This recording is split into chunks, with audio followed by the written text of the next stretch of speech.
para ir más directo y ir terminando, ya culminando la clase, redondeando lo de la clase pasada, igual les comparto la diapositiva de nuevo, pero solo con contrato de garage, ¿no? O sea, que ahí no tienen la asistencia, exactamente, muy bien, Luis. Gracias, Luis, ya me había olvidado. Qué horrible. Muy bien, Luis. Nos queda un minutito nada más. Ya de paso vamos a ir compartiendo, así ganamos tiempo.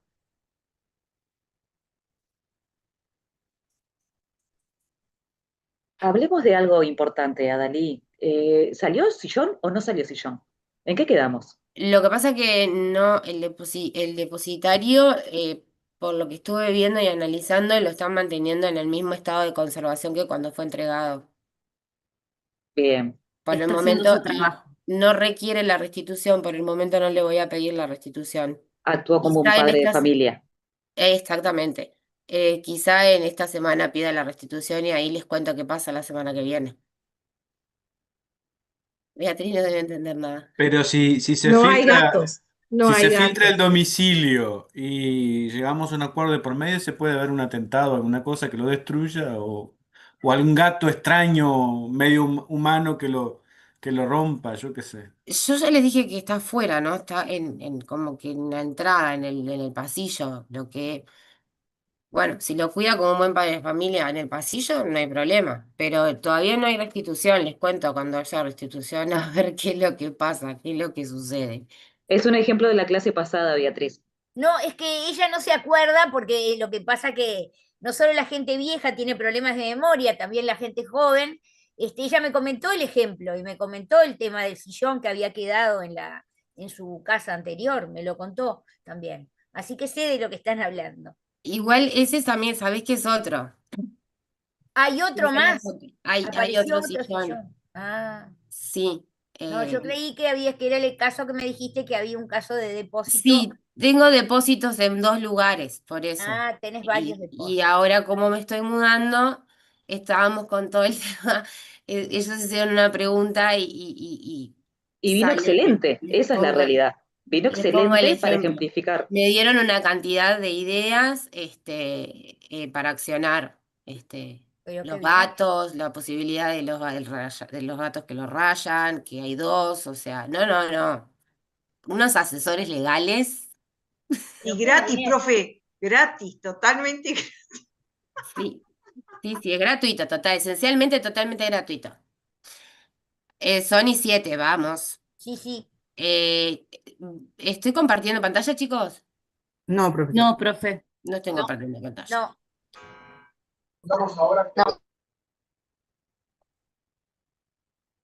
Ahora sí. Está cargando. Está cargando. Compartir. Ahí sí. Ahora sí.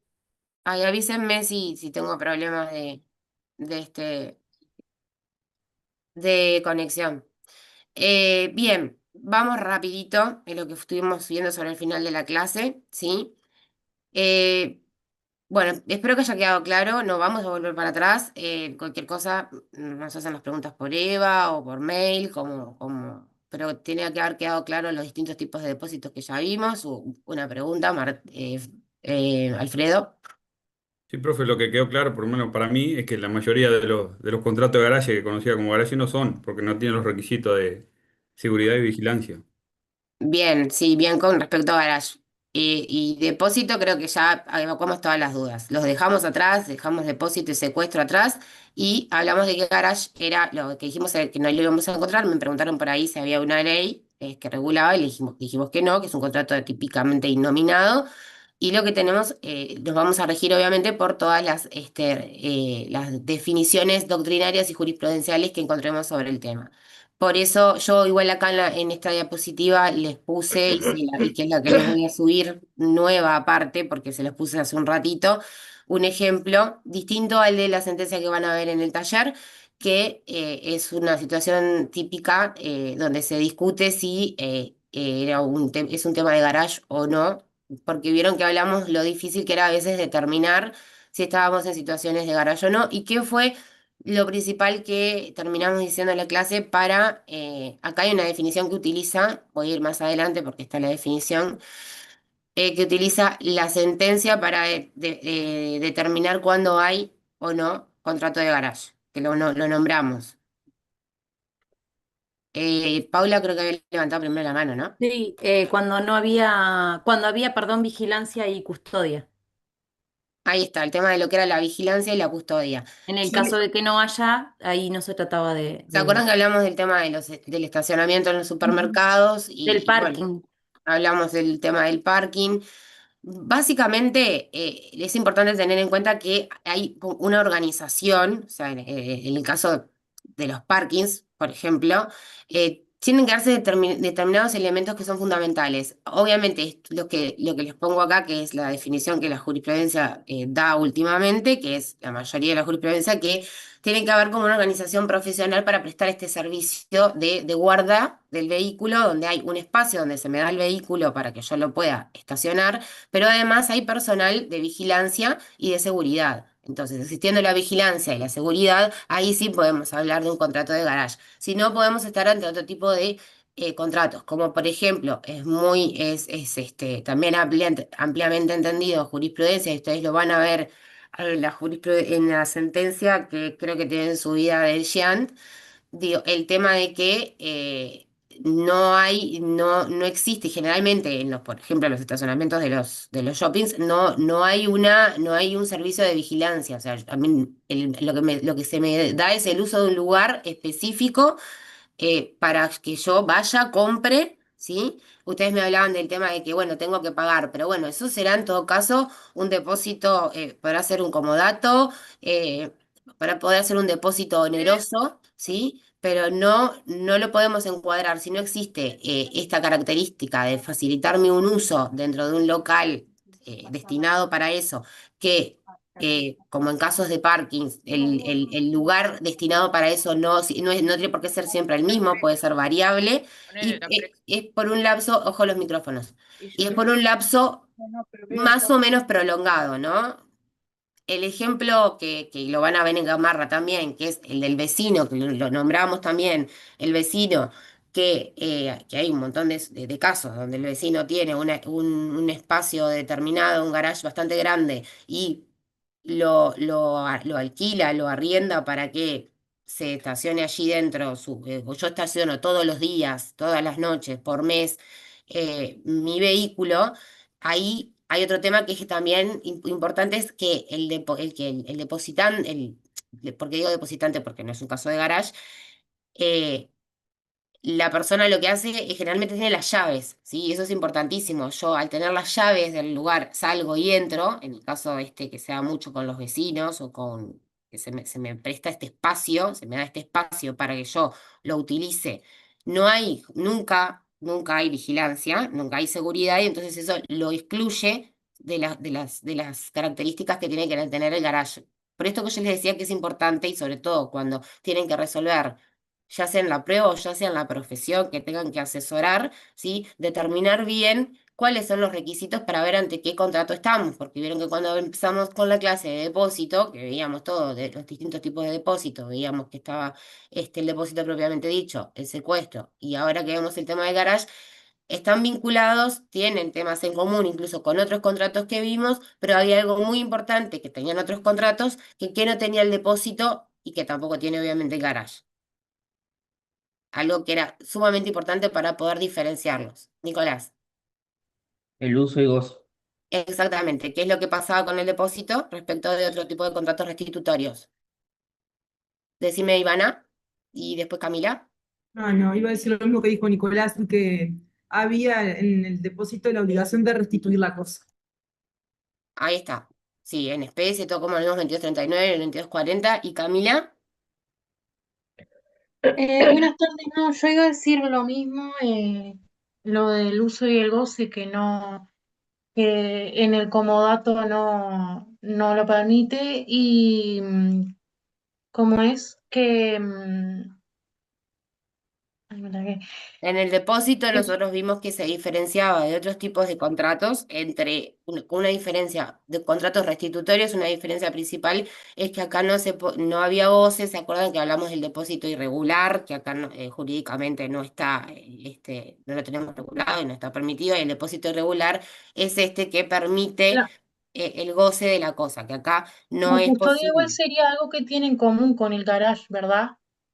Sí, sí, tiene el tema de la custodia y la conservación como una forma de poder dar cumplimiento a la restitución de la cosa, ¿sí? El tema que acá no es solamente la restitución, acá existe una obligación que como vamos a ver cuando lo que sigue ustedes de las diapositivas, ustedes lo van a ver, acá estamos hablando de que esa custodia y esa restitución implican también una vigilancia como un elemento principal o como un elemento esencial. O sea, eficazmente tiene que existir un control permanente mientras, ya sea del garagista mismo o de sus dependientes. ¿Se acuerdan que hablamos del 1555, sede de responsabilidad contractual por hecho ajeno? ¿Sí?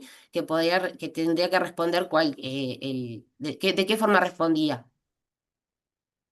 Objetivo. Con responsabilidad objetiva, sí, solamente se exonera por causa extraña no imputable, porque, y se acuerdan el tema del famoso cartelito, que la casa no se responsabiliza de los daños, que dijimos que, bueno, no era tan así. En este caso, tiene que existir esta vigilancia como un elemento esencial. Así que fue lo último que dijimos en clase. También se caracteriza porque generalmente hay entrada y salida de vehículos, entrada y salida de personas, sí, que se da mucho en el caso de los parkings. eh, pero lo importante es esto, ¿sí? Esta entrada y salida de personas, que hay un personal de vigilancia. Ustedes me preguntaban por las cámaras, ¿se acuerdan? Y dijimos, bueno, no, tiene que ser necesariamente una actividad clara de vigilancia permanente mientras yo dejo de una forma eh, provisoria, ¿sí? Porque no es estable durante, por ejemplo, todo el mes, con cierta provisoriedad tiene que tener la permanencia del vehículo. No es solamente entregarme un espacio, que no es siempre el mismo, sino que además hay una vigilancia del vehículo. Parte de la jurisprudencia entiende. A mí me pasó un caso de un cliente que le robaron pertenencias en un caso de garage, típicamente garage, donde le robaron sus pertenencias, ¿sí? Ahí tenemos que ver en cada caso concreto, y hay parte de la jurisprudencia que entiende que no aplica a las pertenencias que están dentro del vehículo. Generalmente no es común que tampoco el garagista sepa, ¿sí? qué es lo que yo tengo dentro del vehículo, si no lo pongo en conocimiento. Pero eso habría que ver en cada caso concreto. Por ahí lo tienen también en las diapositivas como una forma de guía, ¿sí?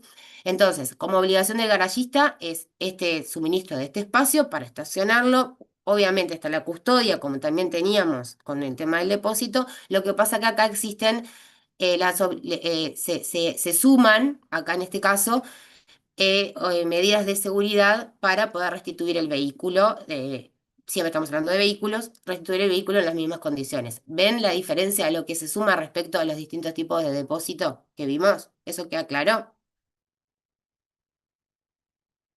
Profe, para que nos Sí, quede más claro, que se le suma la vigilancia, entonces.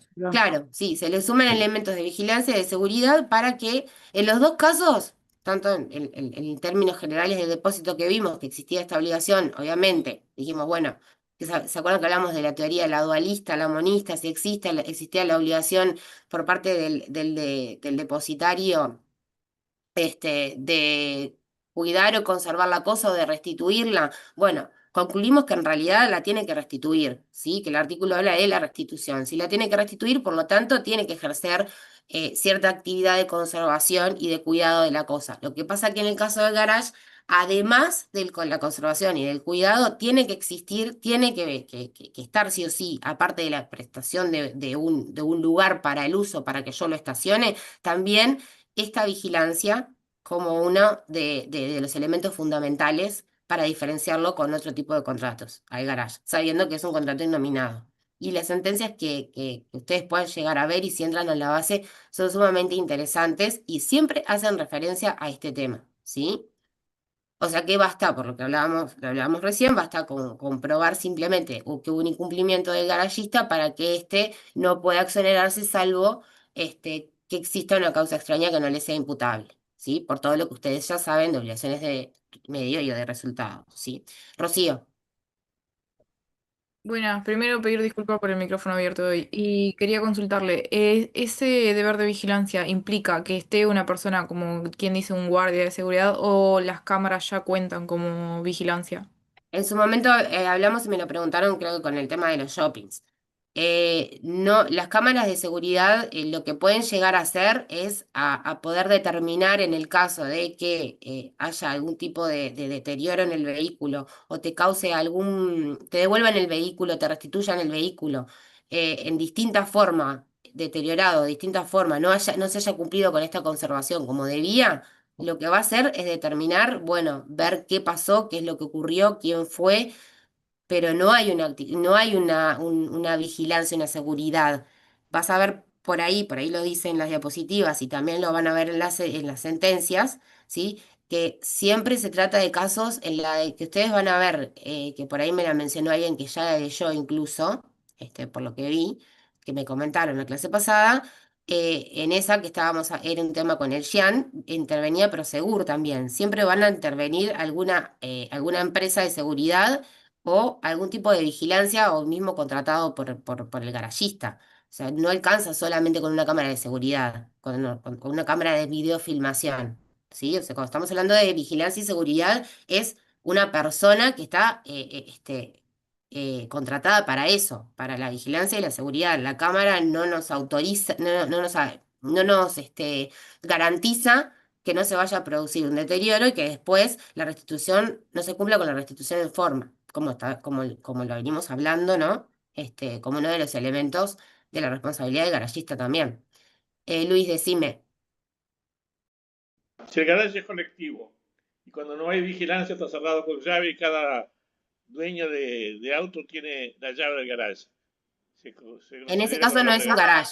No es Si garage. hay, si cada uno sí, que es común, cada una de las personas que tiene su auto estacionado en un lugar que muchas veces es prefijado ya, o puede que no también, se pueden dar elementos que coincidan con el garage, pero en este caso me está sumando algo que es que cada uno de ellos tiene la llave. Son Así que no muchas es personas garage. y no hay vigilancia. ¿Sí? Sobre Vigilancia todo el cuando está tema de la abierto sí vigilancia y la hay, pero seguridad. de cuando está cerrado no. ¿Eh? Cuando está abierto hay vigilancia, cuando está cerrado no. A veces no, porque Claro, acuérdense que nosotros hablamos también de, como ejemplos en los cuales no hay garage, cuando, ¿se acuerdan que hablamos de las estaciones de servicio? Y que Gamarra pone el ejemplo de un camión en una estación de servicio, que yo lo dejo allí, lo estaciono allí. Generalmente no hay, o sea, el pistero no está encargado de si si funciona toda la noche, Aunque ¿no? haya cámaras, tampoco lo Claro, es. funciona toda la noche, el pistero no está obligado, no cumple con la función de vigilancia de ese camión que quedó ahí estacionado. Muchas veces, lo hablamos con el ejemplo de que yo les decía que como me estresan un poco los estacionamientos de los shoppings, que a veces se estaciono afuera. No quiere decir que yo estaciono adentro, porque adentro tengo la posibilidad de después reclamarle al shopping si le pasa algo a mi auto. No, o sea, no es que yo no lo voy a estacionar adentro por eso. O sea, lo estaciono adentro quizá porque entiendo que está más seguro si está adentro que si está afuera. ¿Sí? O cuando está ahí ya es distinto, si optamos por estacionarlo en la calle, pagando el estacionamiento tarifado o dentro de un parking, es totalmente distinto. Generalmente lo que vamos a buscar es que esté más seguro, pero tenemos que evaluar si existe un servicio de vigilancia y de seguridad, que generalmente en los parkings se da, pero puede que no. O sea, el elemento de vigilancia y seguridad tiene que estar siempre, ¿sí? Más allá de la custodia y de la conservación, porque es una obligación de resultado. ¿Sí? Camila, No, una pregunta que no me quedó claro. Si se tienen pertenencias dentro del vehículo y las hurtan, ¿incurriría en responsabilidad el garagista o no? O ahí no. eso en la jurisprudencia vas a encontrar sentencias. Lo que puedo es tomarme la tarea es para el taller, por ejemplo, que se toque el tema, buscarles distintas jurisprudencias con distintos criterios, pero hay jurisprudencia que entiende que sí se responde por el hurto, por ejemplo, de elementos personales del conductor, y hay sentencias que entienden que no. Sobre todo también por eso que hablábamos, ¿se acuerdan cuando hablábamos también del hotelero, del conocer, que les ponía el ejemplo que Beatriz ponía de, bueno, de cuando ingresa al lugar, y se acuerdan que había que avisarle al hotelero de esas cosas que normalmente, cuando yo llevo en la maleta, cosas que normalmente no llevan los pasajeros de uno, o los turistas, ¿sí? Acá es lo mismo también. Habría en todo caso también que avisar, creo que ahí también sería una hipótesis similar, avisar qué es lo que tengo dentro del auto. Pero hay jurisprudencia que entiende que no, que no responde, y hay jurisprudencia que entiende que sí. Digo, yo A voy mí a me tratar de parecería explicarles. que sí, porque digo, si una persona que no es el propietario del vehículo ya de por sí, no sé, fuerza para abrir la puerta o no sé, Sí, dependiendo quizá o el modo sea, como lo haga. puede llegar a responder quizá por el daño en el auto, en el vehículo, y quizá no responder por el hurto de lo que estaba dentro. Claro. Sí, pero ahí recuerden que al ser innominado nos vamos a ir basando por los distintos criterios jurisprudenciales que hayan. Lo que no hay duda es cuando estamos ante una situación de garage, que ya lo repetimos, qué diferencia va a tener con el depósito, ¿sí? Con el comodato, con otras figuras afines que ya vimos, ¿sí? ¿Cuáles van a ser las diferencias? Y está clarísimo que acá hay una diferencia en muchas cosas, como el tema de la custodia, la conservación y la restitución son iguales, pero tenemos una diferencia clara, que es la que nos va a determinar si estamos o no estamos antes, porque no es lo mismo, no va a ser lo mismo, el depósito no tiene su regulación específica, ¿sí? El garage no tiene la regulación específica, pero sí tiene las posiciones doctrinarias, y como ya les digo, no hay ningún tipo de discusión de que se trata de una obligación de resultado. No le exime al garagista acreditar que no tuvo culpa, por ejemplo. No es un tema de culpa acá, la responsabilidad es totalmente objetiva. ¿Sí? Por eso acá vieron que generalmente son casos de comodatos los de los supermercados y los de los shoppings, lo que hablábamos la clase pasada.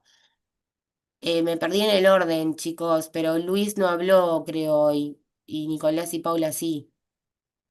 Hola, profesora, buenas noches.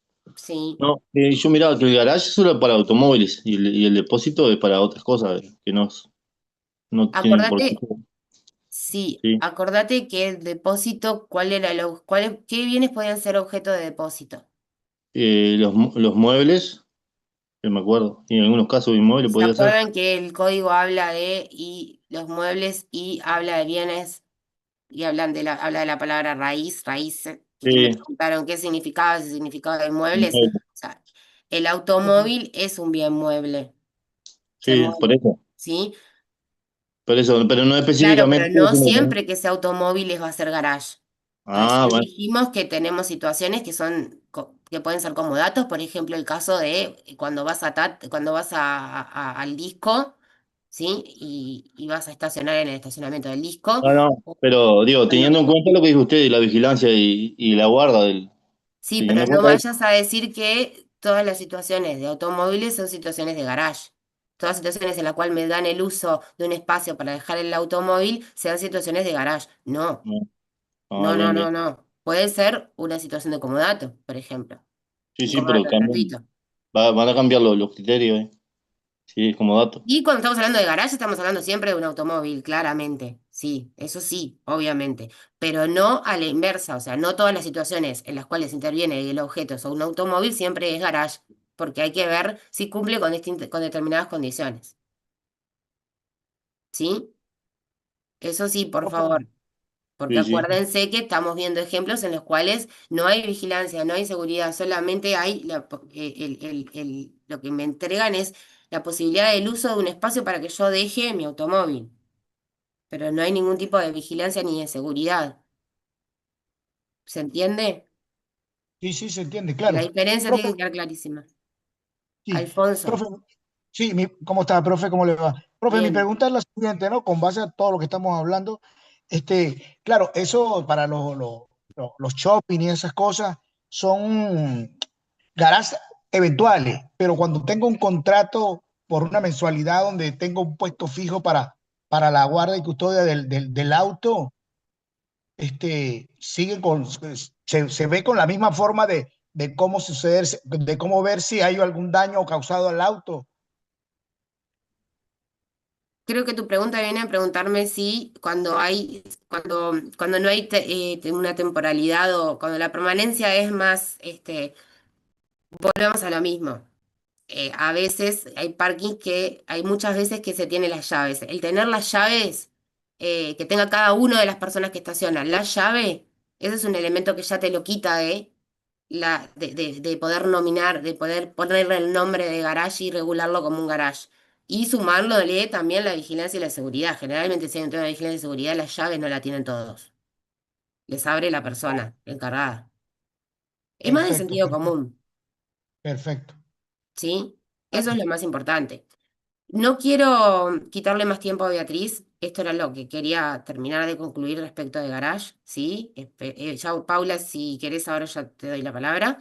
Ustedes van a ver, yo ahora se las doy a subir porque esta era como para tenerla en clase y solamente les quería para que tuvieran en cuenta una diferencia. Este es un caso particularmente donde queda un auto en un taller mecánico, para arreglos, a través ¿vieron cuando se llevan a arreglar que lo cubre el banco de seguros? Y bueno, el auto se arregló, quedó por el tallerista, quedó arreglado. La discusión es si existía o no la obligación del el propietario del auto de pagar por ese tiempo que el auto se encontraba en el taller mecánico, una vez que el taller mecánico ya había cumplido con su arrendamiento de obra, que era el arreglo del vehículo, ¿sí? Hay todo un tema con... yo solamente saqué un abstracto de la sentencia, no les pude ni poner las comillas, porque era para comentárselos, que hay todo un tema de un derecho de piso acá, porque lo que se dice es que se tenía que pagar lo que se llama el derecho de piso, y solamente para terminar la clase y para leerles lo que en este caso, por ejemplo, el tribunal entiende. eh, Esperen a ver si hay una parte muy importante que es lo último que yo les quiero leer. eh, por acá que dice, si al tallerista se le obliga a quedar en la posición de tener que custodiar y guardar en su local un vehículo que no debería estar allí, se le pone en una posición inquerida de tener que fungir de garagista o de depositario y se le causa un perjuicio o un menoscabo consiguiente, que no tiene por qué sufrir. La justicia impone que eso se deba resarcir. A todo esto lo que quiere decir es el tiempo que estuviera, obviamente, mientras estaba el automóvil allí sin ser retirado por el propietario, estamos hablando de una situación en la cual él tenía que conservar, ¿sí? Y guardar del bien. Y estaba perdiendo de poder ingresar al taller otros automóviles que sí tenía que asumir el servicio de su reparación. Es toda una discusión que en esta diapositiva yo les puse un abstracto, pero que les permite entender la situación. Y para terminar de entender, uno de los casos totalmente excluidos, que es cuando yo llevo el taller al mecánico, ¿sí? Y queda allí un tiempo mientras está siendo reparado. Después lo tengo que retirar. Es lógico que quizá me quiera cobrar el tallerista por todo aquel tiempo que yo deje el automóvil cuando ya está en condiciones de ser retirado. Y el caso del tallerista no es una situación, no entra jurídicamente en lo más mínimo en tema de garage, es otro tipo de contrato.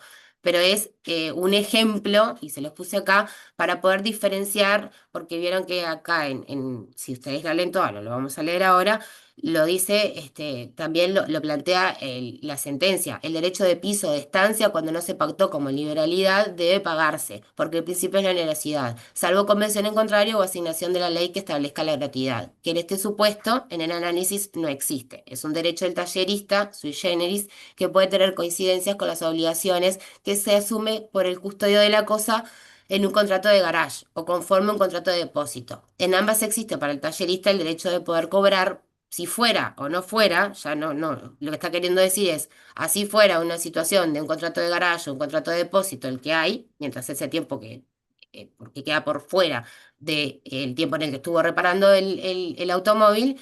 En ambos casos, lo que plantea la sentencia, tiene el tallerista la posibilidad de cobrar por todo el tiempo que estuvo el automóvil, el coche, en este espacio, ¿sí? Porque además incluso es responsable mientras se encuentra ahí también el vehículo, ¿no? Porque también le pasa algo al vehículo y está todo el tema de aquella responsabilidad que también hablábamos cuando hablábamos del depósito, ¿sí? Del depósito voluntario, si tomáramos esta una situación de depósito. Pero esto más que nada porque ya vimos en las diapositivas que es una de las excepciones en las cuales eliminamos que el tema de cuando llevo el auto al taller sea una situación de garage, claro está. ¿Sí? Profe, Sí, pero Paula. incluso más allá que haya custodia y restitución de la cosa, en este caso el tallerista no tenía un lugar no había vigilancia y seguridad, entonces no se lo puede tomar No, y en como este caso, garage. no, y además igual también en este caso esto se circunscribe solamente al tiempo en el cual, porque previamente el auto estaba allí con otra finalidad, la finalidad, la causa del contrato era otra, que era la reparación del automóvil, digo, no la entrega de un espacio para la conservación Claro. de la cosa, ¿sí? Para después restituirla. El tema era en ese periodo que Sí, existía entre que el auto ya estaba reparado y que lo levantaba el propietario. Bueno, claro. ¿qué pasa ahí? ¿Qué responsabilidad hay? Y si tiene o no tiene que el propietario del automóvil durante ese periodo pagar por el espacio, por el uso, mientras no retira el vehículo. Sí, que más o menos lo que dice un poco esta sentencia, que encontré como muchas partes que quería transcribírselas para que quedara como más claro cómo tenemos que diferenciar, y lo importante que es diferenciar si estamos ante algún tipo de estos contratos restitutorios que venimos viendo, ¿no? Y de estos de los que se da una entrega para una conservación, en algunos casos con uso, goce, en otros casos no, que ustedes ya lo saben y creo que quedó clarísimo. Eh, para poder determinar ante qué tipo de normativa estamos, ¿sí? La importancia que tienen este tipo de contratos porque en algún punto se vinculan, ¿no? Antonio, perdonen que tengo el WhatsApp abierto. No, no sé. Bien, profe, puede ser, por ejemplo, los contratos que, por ejemplo, por ejemplo, este caso que usted está diciendo, la sentencia del depósito aduanero también, profe, cuando se incauta vehículos y quedan depositados, la responsabilidad del Estado, ¿no? En el mantenimiento del auto, por ejemplo, la conservación del vehículo por autos clonados o etcétera, etcétera. Acordate que vimos secuestro también, ¿sí? Y puede ser una situación de secuestro y no de depósito. Si te entendí bien Ok, la pregunta, ok, recordá que también vemos secuestro. ok, gracias, Bien. profe. Está el depósito voluntario. Igual hablamos que cuando se trata del secuestro, vieron que vimos el secuestro que es de tipo convencional y el que es cuando es por una orden judicial. Y cuando era el convencional, que hablamos que se regía por las reglas y la normativa del depósito voluntario, recuerden que hay una situación diferente. eh, la hipótesis es diferente. Y por lo que me estás comentando, esto de incautación, ahí ya estaríamos más dentro de lo que es un secuestro. Recuerden que era cuando habían dos partes que estaban en litigio o en controversia y necesitaban que un tercero custodiara y conservara de un bien hasta que existiera una sentencia judicial. ¿Sí? Es Profe, una cosa por ejemplo, totalmente distinto del disculpe. depósito voluntario, Ok, por ok. ejemplo. Y un depósito privado, por ejemplo, la empresa que tiene depositados los autos, la persona, por ejemplo, que no sea la aduana, pero que sea un privado que tenga esa conservación, Y sería bueno, ahí voluntario, podemos ¿no? estar en un depósito voluntario. No Ok, necesario porque no hay una calamidad de la que hablamos con el concepto de calamidad que utiliza Narvaja. Por eso no iba a ser necesario. Ustedes tienen que identificar cuándo es voluntario, cuándo es necesario, cuándo es un secuestro, cuándo es un garage. ¿Sí? Chicos, no le quiero quitar más tiempo a Beatriz. gracias, profe. Me encanta que se motiven con el tema, pero no le quiero quitar más tiempo a ella de leasing. Rosa, decime. Buenas noches. No, lo que había faltado era del contrato de caja de seguridad. Sí, como algo hablamos cuando hizo una mención Luis la clase pasada, ¿sí? No tiene mayores diferencias, y ustedes lo pueden leer, en el manual está clarísimo y es corto. Y ya hablamos de caja de seguridad cuando Luis me hizo una mención al tema de cuando los cofres Ford y cuando yo pongo dinero en los bancos, en una caja de seguridad del banco. Es lo mismo, pero no quiero volver para atrás porque ya hablamos, de eso. O sea, está al final del manual, pero nos adelantamos y hablamos de eso cuando Luis me hizo una pregunta al respecto y puso un ejemplo. Por eso no Está, sí, quiero volver está, sobre yo el lo tema. leí. Y yo Gracias, ya Luis, también por lo ese leí, seguimiento. solamente pensé que lo íbamos a ver. En realidad lo mencionamos todo cuando Luis hizo esa pregunta, cuando trajo a colación el tema de ese. Por eso no quiero volver al tema, ya son -20. Les pido los lean y si tienen alguna duda me consultan, pero lo tocamos cuando Luis trajo ese ejemplo a colación. Que yo le dije que no, que eso ya era un tema de caja de seguridad, cofre Ford. ¿Sí? Gracias. Bien, Rosa. Bea, ¿algo que quieras aportar o querés empezar con leasing? No, Perdón yo por los quiero 40 empezar minutos. con leasing lo antes posible. Perdón. Está todo para, digo, imagínate que algunas preguntas como que viste que vos decís que pasó, pero por ejemplo el tema del contrato de caja de seguridad es otro tipo de contrato innominado que bueno, que si vos decís que ya lo manejaste, ya lo manejaste. Sí, Pero porque sí hizo la consulta en su momento Luis y nos fuimos para ahí y tocamos ese tema ahí para diferenciarlo. sí, por eso. Evidentemente, es otra cosa. Ha habido, imagínense que acá hubo cantidad de casos sumamente interesantes de robos. Quiero aclarar que no necesariamente el contrato de caja de seguridad es solamente con un banco, o sea, puede haber otro tipo de institución que también asume ese tipo de contrato, ¿no? O sea, ahí en el shopping, por ejemplo, hay un lugar de cajas de seguridad que no es ningún banco, es una empresa, que no me acuerdo cuál es, que te da ese servicio. Ahora, el tema que se conecta con una cosa que dijeron recién, porque por ejemplo, cuando recién preguntaban el problema de si vos dejás el auto, en esta discusión teníamos de qué tipo de contrato es, ¿no? Dos cosas quiero decir. Dejas el auto. Entonces, una cosa, por ejemplo, alguien dijo, no, ¿qué pasa si yo pago por mes en un lugar y entonces, obvio, me dan la llave y yo pago por mes? Pero, perdón, ese es un arrendamiento de cosas. Alguien te arrienda a otra persona un lugar para que venga y ponga el auto. Digo, evidentemente ahí no estamos en un contrato de garaje y no estamos tampoco, o sea, hay que mirarlo como un arrendamiento de cosas. Después, el otro tema que me preocupó fue esto que estábamos hablando ahora, se me fue de la cabeza. Otra duda que dije, ¿cómo puede ser que haya una duda con esta cuestión? Ah, sí, cuando alguien dijo, lo que está dentro del vehículo y no sé qué. Y bueno, y pasa como como en el contrato de caja de seguridad. Lo que va a haber fundamentalmente, además, es una cosa clarísima, que es demostrar qué fue lo que se había dejado adentro del auto. Porque si bien yo tengo la analogía con el tema del depósito hotelero, esto no es lo mismo tampoco, no es una analogía tan clara.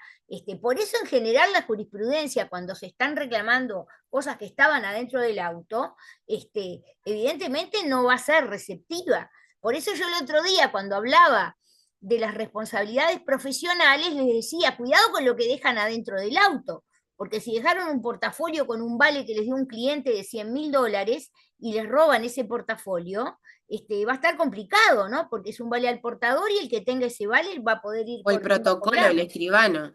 Sí, el profesional que, por ejemplo, recibe documentos del cliente y lo dejó adentro del auto y le roban del auto. Evidentemente, el tema en general, digo, puede ser también que en un semáforo pase eso, ¿no? Pero también puede pasar teóricamente si el auto se dejó en alguno de estos, o estos estacionamientos, entre comillas, que dan, por ejemplo, el shopping y todo lo demás. Bueno, entonces, digo, es todo, digo, a ver, no podemos volver atrás porque yo lamentablemente, no, me disculpo, no pude estar, pero ya tuvimos toda una clase sobre eso. Entonces yo lo que les propongo hoy es ir al contrato de leasing, si no les parece mal. Me situaría en el contrato de leasing, que es interesante, que además es también un contrato de crédito, o sea, como ya redondeando la temática de los contratos de crédito, porque después del periodo de examen ya empezaríamos con los contratos de garantía. Lo que no tengo claro, perdón, porque no miré bien nunca miro bien el cronograma, es cuándo habría eventualmente, si nos quedan talleres sobre estos temas o no. Eso no me queda claro hasta acá. Y lo que pasa que ahora ya la semana que viene empieza la semana de periodo de exámenes. No, pero el tema del siguiente taller, ¿cuáles son los temas del siguiente taller? Sí, Para empezar, está. hay una sentencia que me había quedado a mí en un taller que está pendiente, que hay un grupo que la va a querer dar, que es un tema de arrendamiento de servicios, no tiene nada que ver, pero hay un grupo que preparó eso y entonces tendrá derecho a hacerlo en el taller que sigue. Y el taller que sigue no tengo idea de qué Sí, temática. seguro tienen sentencias sobre depósito, tienen sentencias de ¿Y de depósito y mandato no garantía. hay también o ya las Hay vimos? y hay de mandato también. Ahora te digo más todas, pero hay Ah, ok. varias ¿Y el sentencias que son siguiente después. taller cuándo es? Porque viste que hasta un feriado siguiente al periodo de exámenes, que es el 18, no hay clase. Quiere decir que la primera clase sería el 20. 20. Sí, que estoy casi segura que el taller es enseguida después de la semana de exámenes, pero ya Está. me fijo. Entonces tendrían que estar controlando bien Eva para ver quiénes se quieren anotar y ver si están claros los temas que van en ese taller que sería entonces el miércoles 20. ¿Estamos de acuerdo? Ahí va a haber un taller. ¿Está? Bien, falta mucho. Vamos con el tema de hoy, que es leasing, y voy a intentar hacer un planteo. Incluso hay una sentencia que la idea no creo que sea dejarla para el taller, algo les iba a comentar hoy. ¿Qué pasa con esta cuestión del leasing? Yo le agregué alguna cosa a una presentación que había hecho la profesora Hilary Marx en 2022 y simplemente le agregué alguna tontería, ¿no? Entonces, espérate que quiero pasar esto, no, con la flechita no, ¿cómo se pasa? ¿Cómo la pasamos? Bueno, lo primero acá, después de dar el título, es toda la normativa, porque acá evidentemente desde el comienzo, que es una ley, aquella 16.072 del año 89, hay una serie de normas, hay modificaciones, o sea que acá básicamente lo que está dada es la norma, incluso decretos que son también interesantes. Bueno, esto. Fundamentos. ¿Por qué aparece este contrato, que evidentemente es un contrato nominado, porque hay una ley que le asigna la denominación y el régimen jurídico? En los fundamentos hay sociales y también económicos. Entonces ahí se plantea esta cuestión del cambio en las costumbres psicológicas de los adquirentes de bienes, la necesidad de actualización tecnológica, o sea, el tema de esas cosas que entran rápidamente, se vuelven obsoletas y hay que estarlas poniéndonos al día con eso, que no necesariamente son los celulares, por ejemplo, que o sea, todo el tiempo te quieren vender el último de no sé qué y no necesariamente, pero otras cosas sí, verdaderamente la tecnología incide mucho, esa necesidad de actualización tecnológica y la cuestión de la rápida obsolescencia de las cosas que verdaderamente tienen ese problema. Entonces, como dice ahí, el elemento generador de riqueza no proviene de la propiedad de un bien, sino de la capacidad de aplicar ese determinado bien a un determinado proceso productivo, y por eso como que hay que estar al día con la tecnología.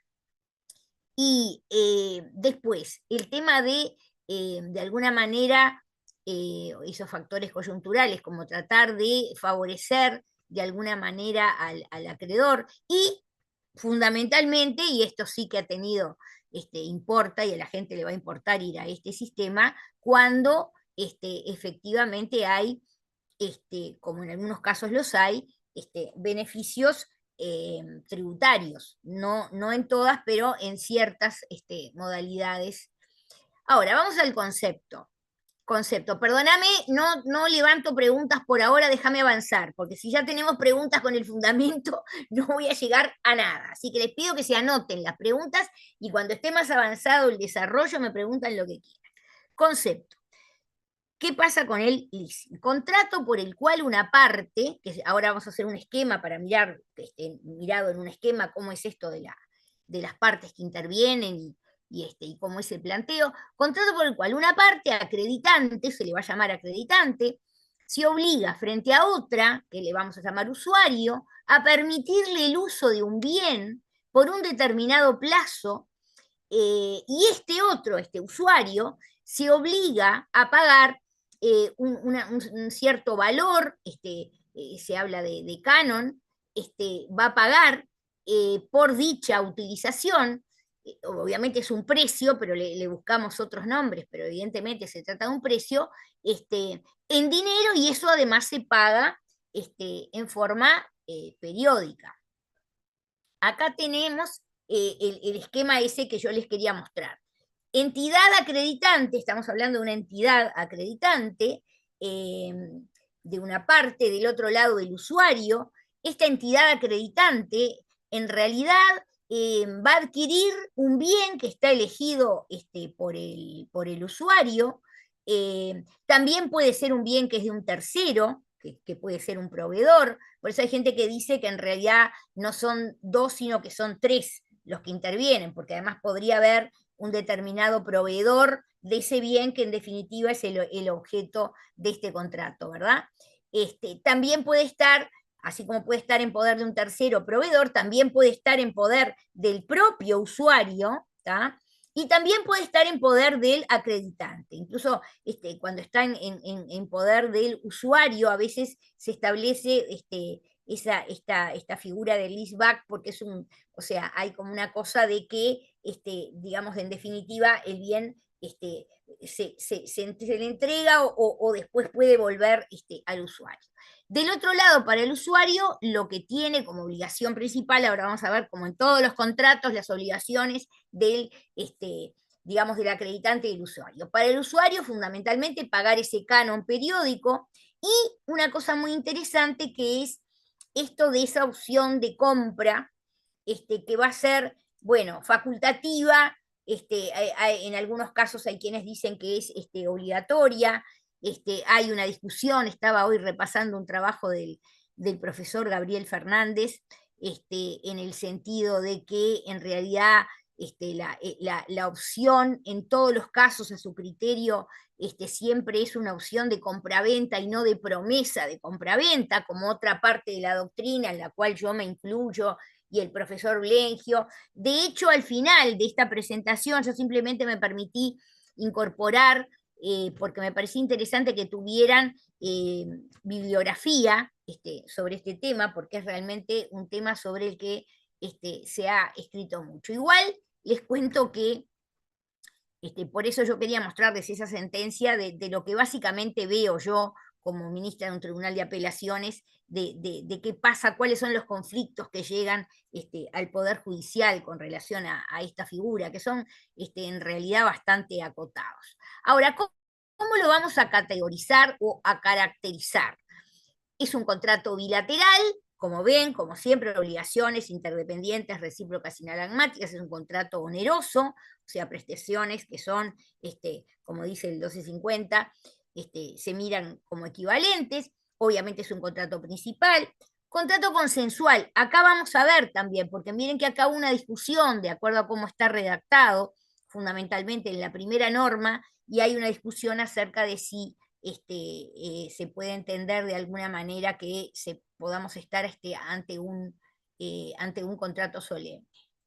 Ahora, naturaleza jurídica. Bueno, por supuesto, si vamos a mirar cómo es la operación económica, acá en realidad, si vamos, de hecho acá, y esto se los quiero decir, perdón, déjame terminar.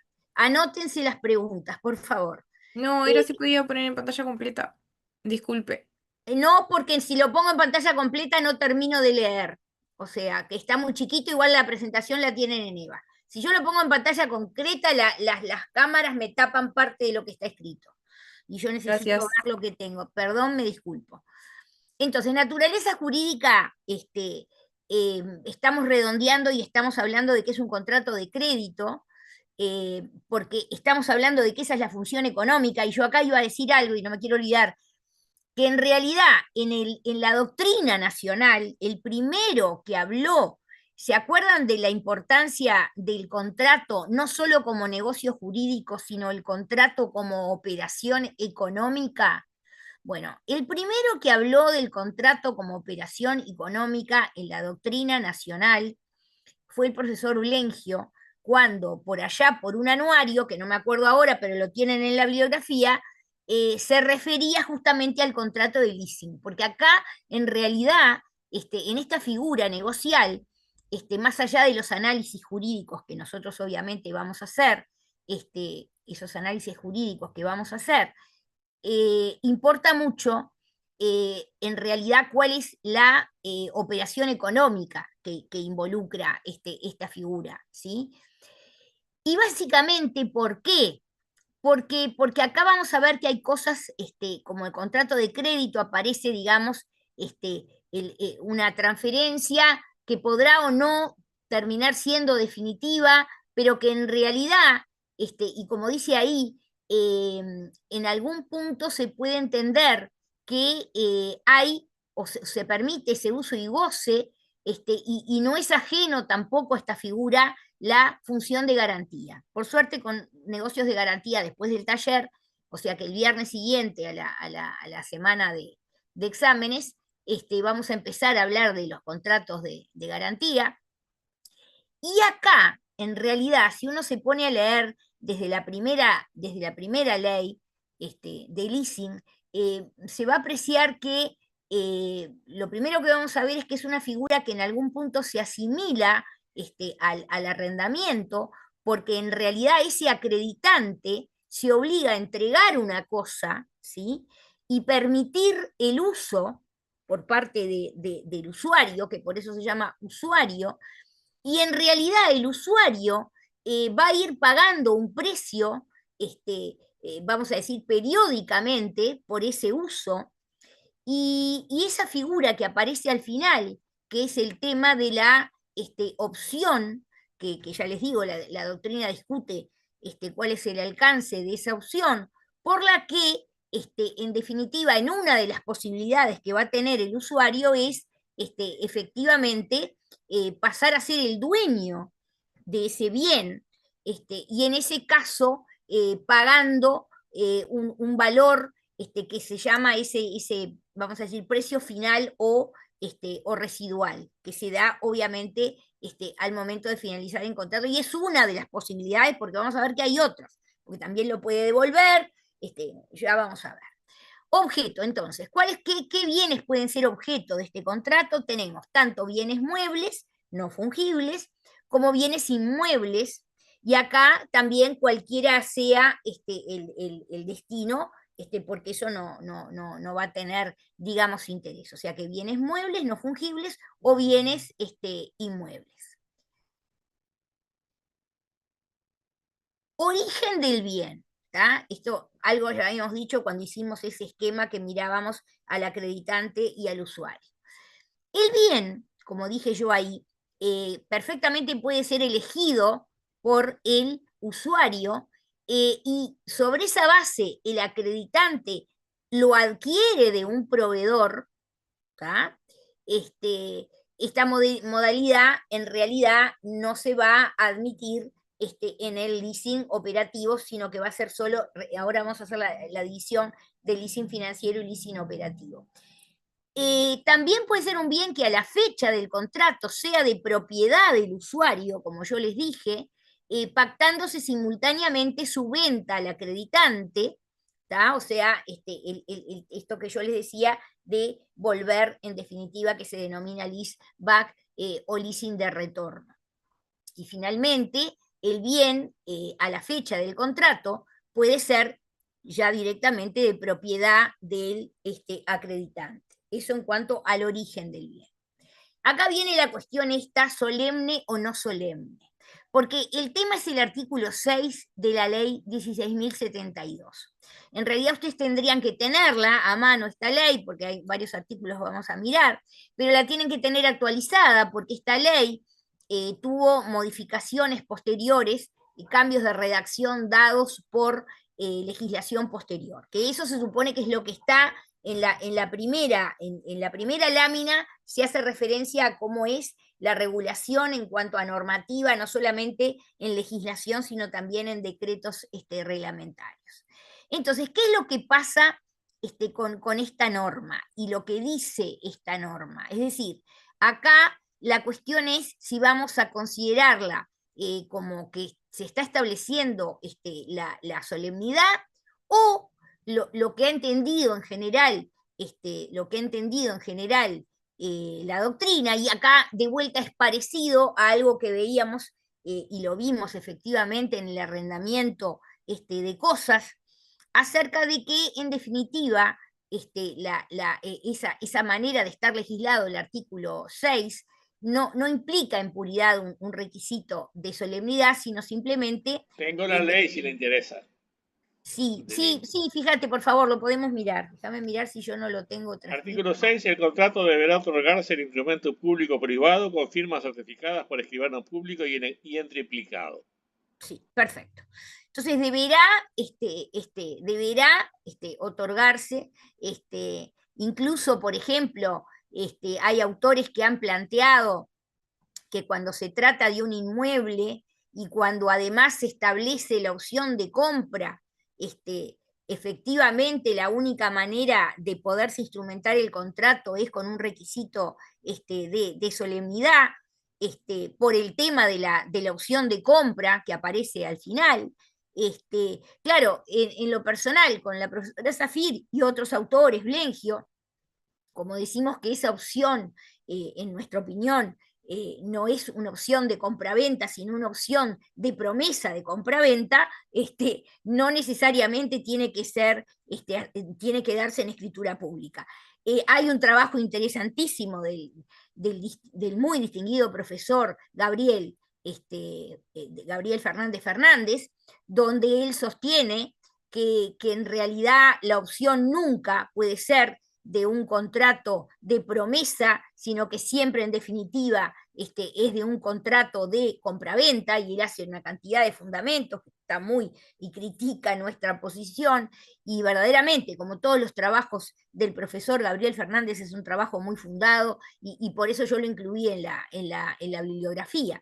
Pero básicamente el razonamiento que hace en general la doctrina, porque en realidad si ustedes ven, es muy parecido a lo que nosotros vimos cuando veíamos el arrendamiento de cosas, y llegábamos allí a la solución de que no era en realidad un contrato solemne, sino que simplemente lo que se establecía era, vamos a decir, esa es una forma que no es, digamos, para la validez. ¿Se acuerdan todos los requisitos que tiene que tener la forma solemne?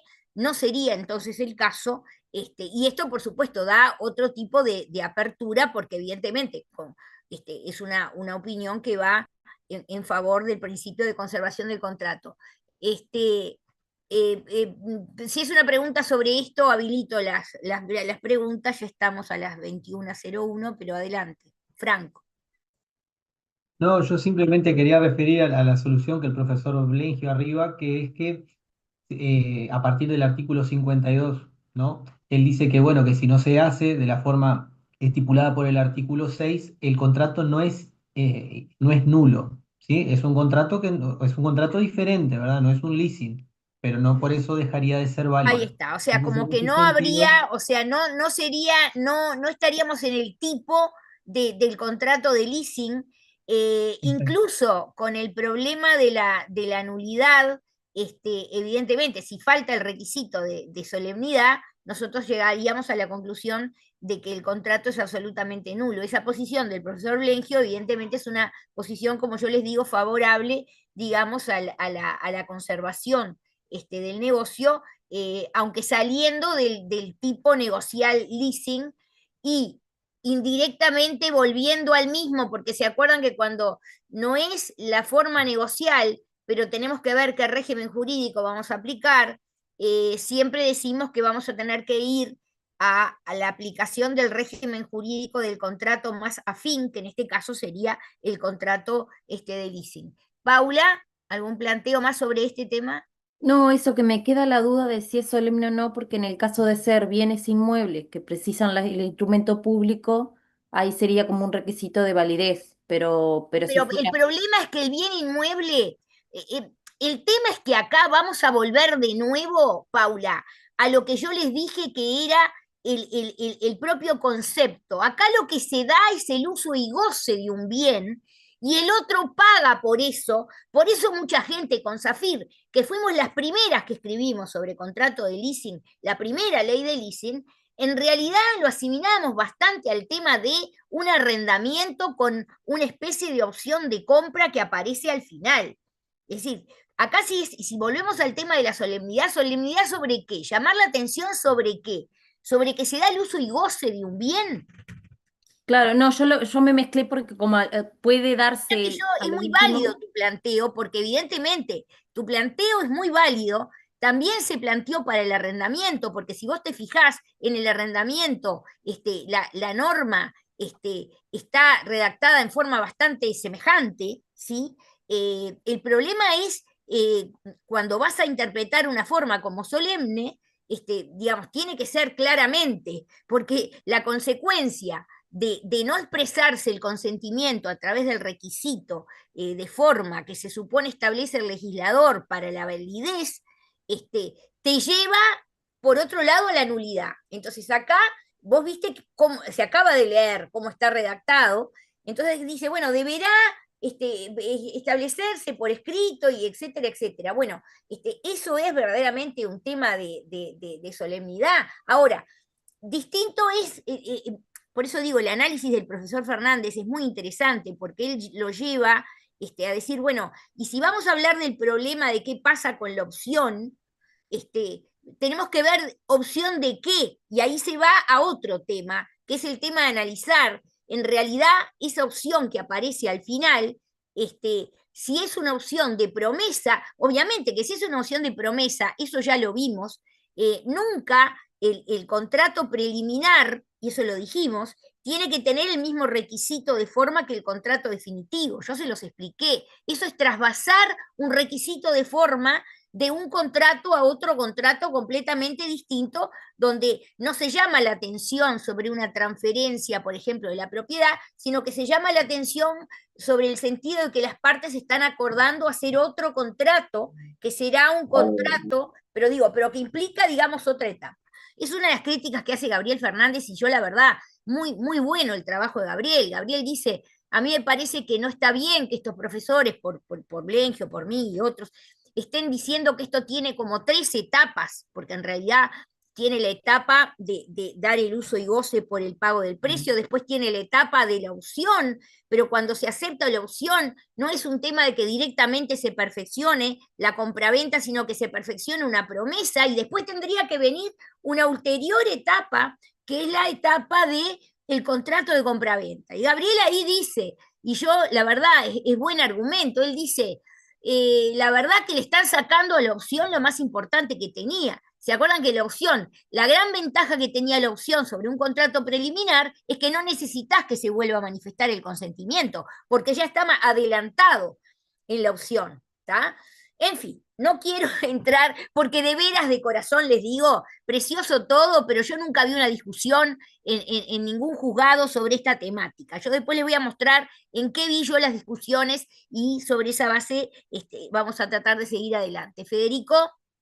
Sí, buenas noches. No, que en relación a esta cuestión de la solemnidad y de la que puede ser por instrumento público o privado, que se identifica en el artículo 6, como dice ahí la PPT, a diferencia en realidad, o sea, está establecida entonces esa solemnidad alternativa, como Totalmente. Cuando escribimos con Zafir, le dimos la primera lectura a la ley, y estábamos en el año 89, que es el año que se crea la ley.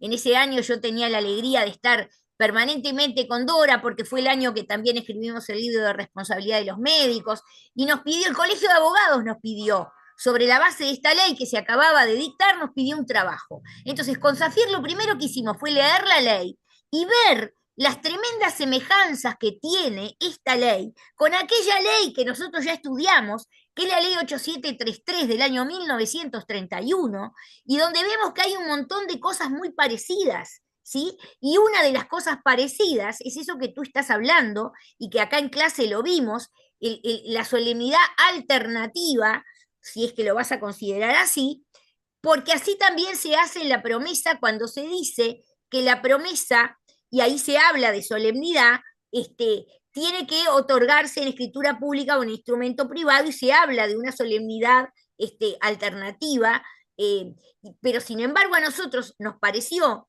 que no era lo mismo, o sea, que no era tan así de sencillo que acá pudiéramos estar hablando de una solemnidad fundamentalmente, más allá de que sí hay una solemnidad es alternativa porque se está dando dos formas diferentes. Sí, Perdona mira, la interrupción, pero no, ¿cuál no. era tu intervención entonces? No, sumando a eso que decía y que comentabas también, es que la diferencia que veo en realidad es que en la 8733 está por separado esta cuestión de las firmas certificadas en el instrumento privado, que fue lo que nos llevó a varios al error en el parcial, en realidad en el múltiple opción, pero que en realidad en este caso, para ayuda nuestra, está en el mismo artículo, todo centralizado en el sexto artículo. Exacto, exacto, exacto. Entonces, no es así y nosotras no lo planteamos, o creo yo no recordar haberlo planteado en el sentido de la solemnidad. Este es un tema muy interesante para hacer ejercicios de razonamiento. Yo recuerdo que creo que fue en el año, no me acuerdo, pero hubo un año que yo tenía un tema de salud y entonces invitado cordialmente, con su generosidad habitual, vino el profesor Cafera a dar esta clase, obviamente excelente, como es nuestro catedrático, es nuestro profesor grado 5, conjuntamente con los otros profesores grado 5 que tenemos, ¿no? Pero quiero decir, él dio esta clase, hizo todo un ejercicio de razonamiento sobre la base de la interpretación de la norma, a efectos de si era cómo se podía llegar a la solución de que estábamos frente a un requisito de solemnidad, y bueno, la verdad que fue sumamente interesante.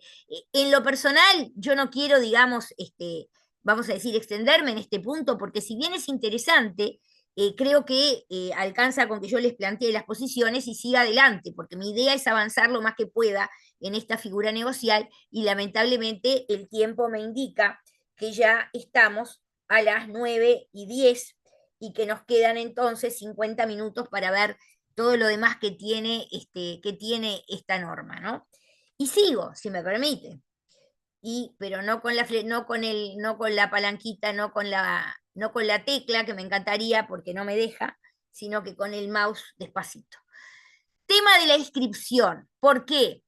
Porque en realidad se inscribe, este contrato se inscribe, y después vamos a ver que, como dice acá, se inscribe en el registro correspondiente, obviamente en función del bien objeto del contrato de leasing, y esta inscripción, como dice ahí, es a solicitud de la acreditante, ¿sí? O sea, la acreditante, incluso vamos a ver que está planteado dentro de alguna manera se plantea dentro de las obligaciones que asume el acreditante, es esta de inscribir el contrato.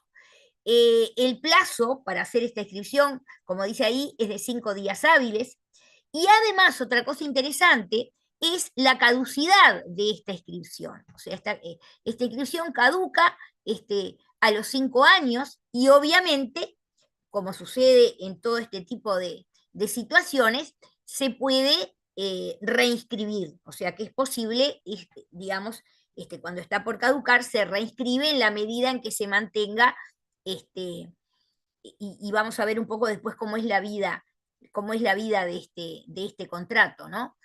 ¿Cuáles son los efectos de esta inscripción? ¿Alguna otra cosa semejante con la ley 8733? Porque fíjense que dice la norma que la inscripción confiere al usuario un derecho real respecto de cualquier enajenación o gravamen posterior del bien. Esto, como ustedes ven, pobre esta gente que hizo, pobre no, es decir, son los legisladores que hicieron esta norma y que evidentemente tuvieron a la vista la ley 8733 y copiaron cosas, ¿no? Acuérdense la discusión que nosotros teníamos acerca de cómo es ese derecho real menor, porque acá, por ejemplo, el profesor Gabriel Fernández en su trabajo también se cuestiona lo que se cuestionó en su momento, y lo vimos en clase, acerca de si realmente es un derecho real menor de garantía o es un derecho real menor de adquisición. ¿Se acuerdan que explicamos las posiciones? Esta última de los profesores Juan Andrés Ramírez y Arturo Iglesias, y la otra que es la posición de nuestro maestro Gamarra y que es la que creo yo, de acuerdo a la jurisprudencia que yo relevé en un trabajo que tengo en la revista Doctrina y Jurisprudencia Civil, creo que es el tomo 1 o 2, un relevamiento que hice sobre jurisprudencia en materia de promesa de enajenación de inmuebles a plazos, es la posición mayoritaria, hablando de la ley de promesas de enajenación de inmuebles a plazos. Ahora, ¿qué pasa? El usuario, como dice acá, tiene acción para recuperar el uso del bien. Recuerden que esta ley lo que le confiere el acreditante al usuario es el uso del bien. Obviamente el usuario tiene acción para recuperar el uso y, como dice acá, cuando el usuario haya pagado su prestación y cumplido con todas las obligaciones estipuladas, también de alguna manera parecido a lo que dice la ley 8733, puede pedir el usuario la transferencia de dominio en la medida, y esto es interesante, de que se haya pactado la opción de compra. Como ya les digo, más allá de la discusión que también está acerca de la necesariedad o no de que esto Tengo el suceda. artículo, ¿eh? Exactamente, sí, si querés lo podés mirar, está el artículo 8, si querés lo tenés ahí, lo podés leer. Lo tengo acá. La inscripción en el registro confiere al usuario derecho real respecto de cualquier enajenación o gravamen posterior. Le acuerda acción para recuperar la utilización del bien y cuando haya pagado su prestación y cumplido con todas las obligaciones estipuladas, para exigir su transferencia forzosa si se hubiere pactado la opción de compra. Cuando circunstancias posteriores a la inscripción del contrato inhibieren o impidieren el ejercicio de la opción de compra o sus efectos. El juez competente, previa citación con emplazamiento en forma, restituirá al usuario en la utilización del bien u otorgará en su caso el consentimiento para el contrato de compraventa en representación del enajenante. En caso de oposición, se seguirá el procedimiento de los incidentes. Exactamente. Viste que ahí incluso es interesante esto, porque acerca de cuál es el consentimiento que tiene que expresar el magistrado, ¿se acuerdan? Acerca de la fungibilidad de esa situación, y es solo, como hay una opción, que ese es el otro tema muy interesante, ¿no? O sea, ahí, por ejemplo, el profesor Gabriel Fernández también tiene posición acerca de si en realidad ahí la opción implica un negocio dispositivo abdicativo de renuncia, o él entiende que en realidad se trata de un negocio obligacional donde simplemente el acreditante lo que está asumiendo es una obligación de no hacer, que sería no revocar esa propuesta. Lo interesante es que como ya hay un consentimiento que viene justamente por el tema de esa opción, lo que se está planteando en la norma, y se explicita, es que el consentimiento del juez no es, es exclusivamente con relación a lo que falta, porque ahí ya hay un consentimiento que está de alguna manera adelantado en la opción. Ahora, tipos de leasing. Vamos a ver los dos tipos de leasing que tenemos, que tienen obviamente normativa diferente. Primero vino una normativa y luego vino la otra. Tipos de leasing, obviamente según el sujeto acreditante, que eso también es una manera de analizarlo, es decir, según quién sea el sujeto acreditante. ¿Y qué pasa? Cuando se trata de un crédito de uso financiero, es evidente, se puede hasta razonar, que el acreditante va a ser necesariamente una entidad de intermediación financiera, ¿sí? Eso específicamente también está en el artículo 3, si querés léelo, ya que lo tenés ahí. Solo podrán actuar como instituciones acreditantes en los contratos de crédito de uso a los intermediarios financieros, según el decreto ley 15.322 del 17 de septiembre de 1982, y B, seguilo porque todo lo que vos vas a leer es lo que dice acá. Acá está enunciado básicamente el contenido de ese artículo 3. Seguí leyendo y después lo corroboramos a ver si nos olvidamos de algo. Las empresas de giro exclusivamente financiero, especialmente autorizadas por el Banco Central del Uruguay para la celebración de este contrato. Y después también el artículo 7 va a permitir a otros sujetos, digamos, intervenir como participar, o sea, generar, formar este contrato. Lee el 7. El contrato se escribirá a pedido de la Perdón, institución. no, porque no es el 7 de esta ley. En realidad es el 7 de otra norma que fue la que permitió incluir a estas otras entidades. El artículo 7 de la 16.205 permite que también sea acreditante en el leasing financiero las cajas notarial, profesional y bancaria de jubilaciones y pensiones. ¿tá? O sea que si ustedes quieren saber quiénes son los sujetos acreditantes del crédito de uso financiero, tenemos tanto las entidades de intermediación financiera como empresas cuyo giro está especialmente autorizado por el Banco Central para, digamos, actividad de intermediación financiera, y se agregó por esta ley posterior, artículo 7 de la 16.205, a la caja notarial, a la caja profesional y a la caja bancaria. Todas estas son entidades paraestatales que tienen que ver con jubilaciones y pensiones. Ahora, ¿qué pasa con el otro tipo de leasing, que sería el crédito de uso operativo? Acá en realidad, a diferencia del anterior, cuyo el objeto, como se ve, el objeto, mejor dicho, el sujeto que participa son estas tres tipos de, digamos, tres tipos de sujetos, están específicamente determinados. Acá el acreditante, cuando se trata de un crédito de uso operativo, puede ser cualquier persona física o jurídica. ¿tá? ¿Y esto cómo viene? Porque esta es una normativa que es posterior. En definitiva, es un artículo, fíjense, 636. ¿Por qué 636? Esto es para demostrarles que toda la vida las leyes de presupuesto y a veces también las otras, las leyes de, ahora se me escapa el nombre, la de presupuesto y las otras, que son las que se hacen no para poner el presupuesto, sino para hacer las correcciones y todo lo demás, eran Rendición leyes de cuentas, profesor. rendiciones de cuentas, perdón, se me había escapado. Las leyes de presupuesto claramente, porque establecen el presupuesto al inicio de los gobiernos, donde todos los ministerios y todos los organismos del Estado, allí se genera el presupuesto y tendrán que manejarse sobre esa base.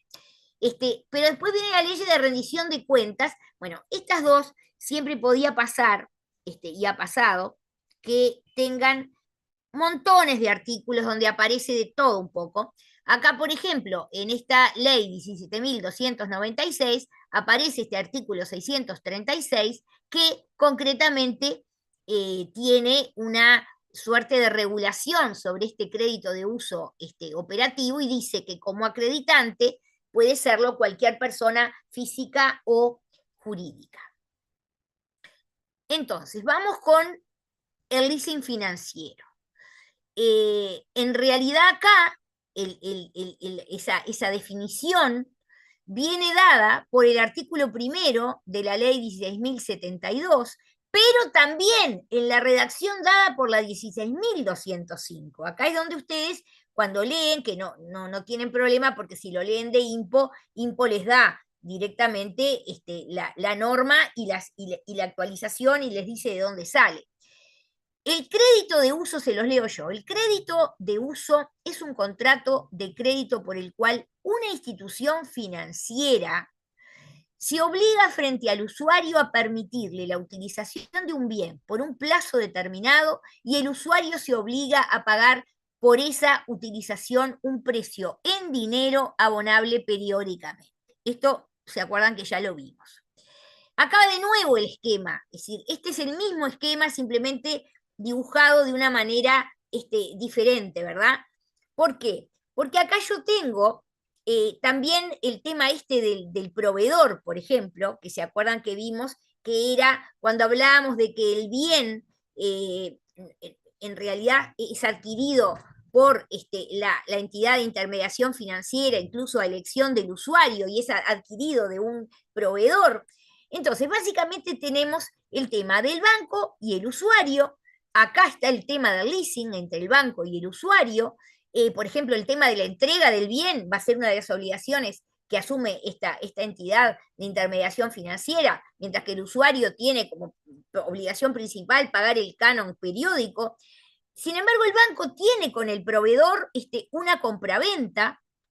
Entonces hay un tema acerca de, bueno, pero ¿qué pasa con el tema, como les digo, el usuario respecto a la entidad de intermediación financiera le puede, digamos, seleccionar el bien, que después ese proveedor va a hacer un contrato de compraventa con la entidad de intermediación financiera.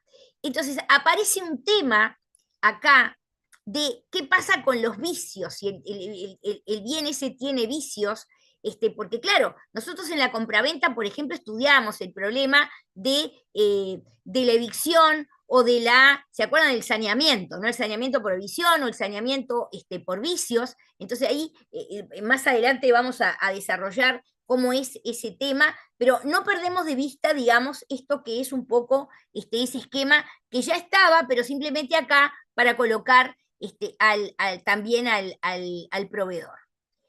En cambio, el leasing operativo, este artículo 636 al que ya hicimos referencia, lo va a definir como el contrato por el cual una persona física o jurídica, ven que acá no está hablando de una entidad de intermediación financiera, persona física o jurídica, se obliga frente al usuario a permitirle la utilización de un bien por un plazo determinado y el usuario se obliga a pagar por esa utilización un precio en dinero abonable periódicamente.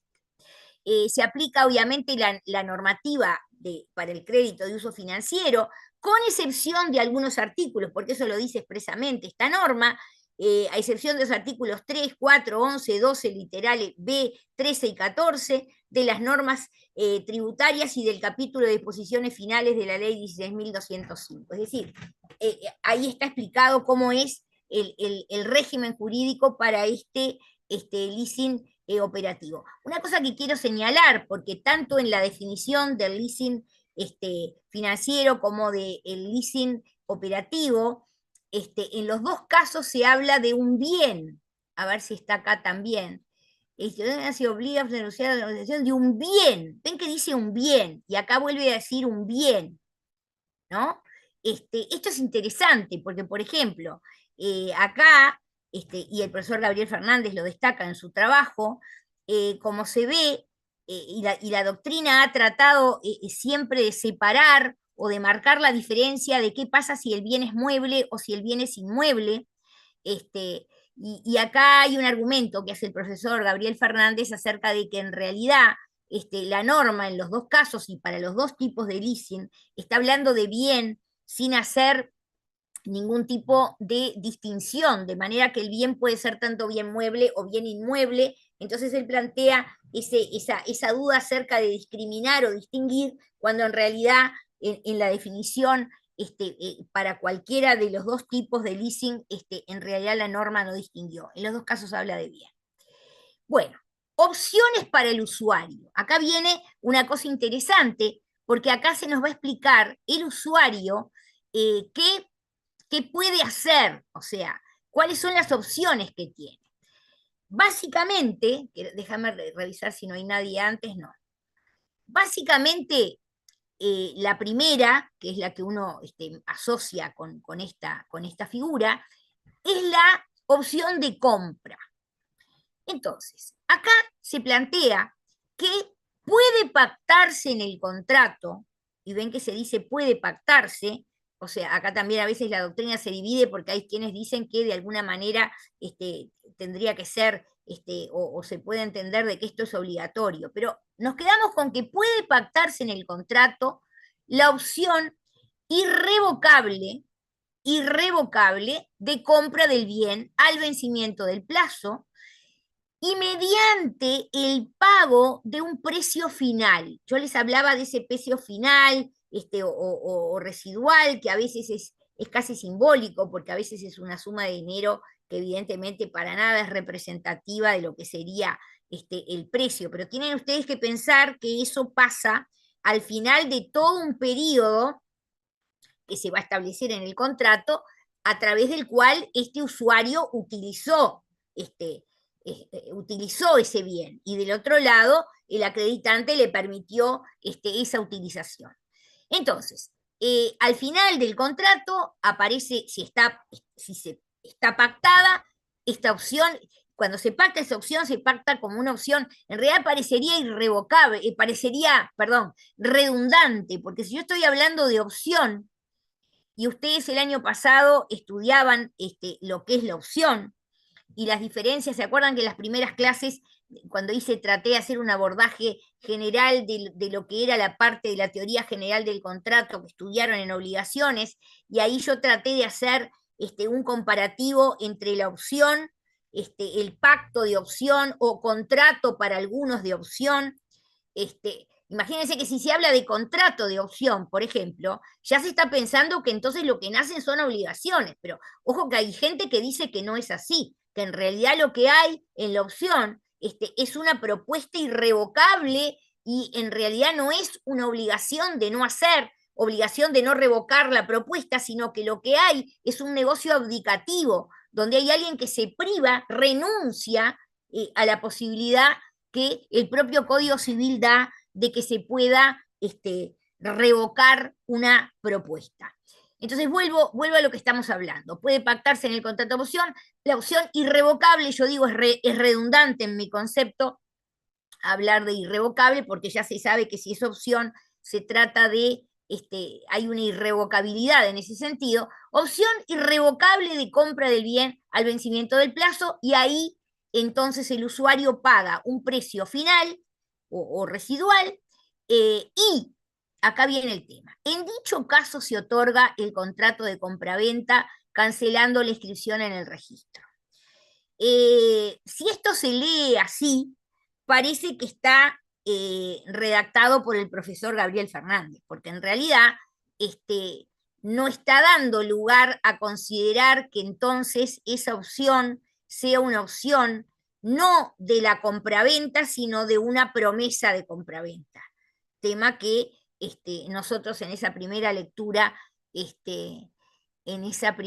digo acá conversando con ustedes, primera lectura, yo a veces soy un poco atrevida, y porque hay distinguidísimos profesores que cuando escriben un trabajo, por ejemplo, comentando una ley, muchas veces se ha dicho primera lectura, ¿no? Entonces nosotras no tratamos de no utilizar eso, porque a mí me parecía siempre que no se puede decir como primera lectura, sino que tendría que decirse que es la lectura, porque si uno en realidad parece como que podría cambiar de opinión, entonces la idea es que la gente diga, bueno, yo voy a comprar ese trabajo, lo voy a considerar o lo voy a leer cuando escriba en forma definitiva, y no la cosa de la primera lectura.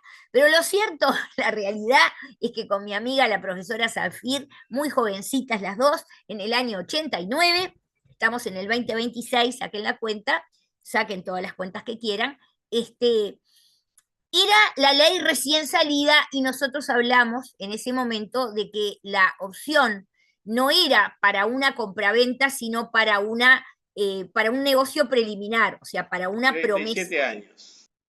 Gracias. Para un negocio preliminar y no para el negocio definitivo, ¿tá?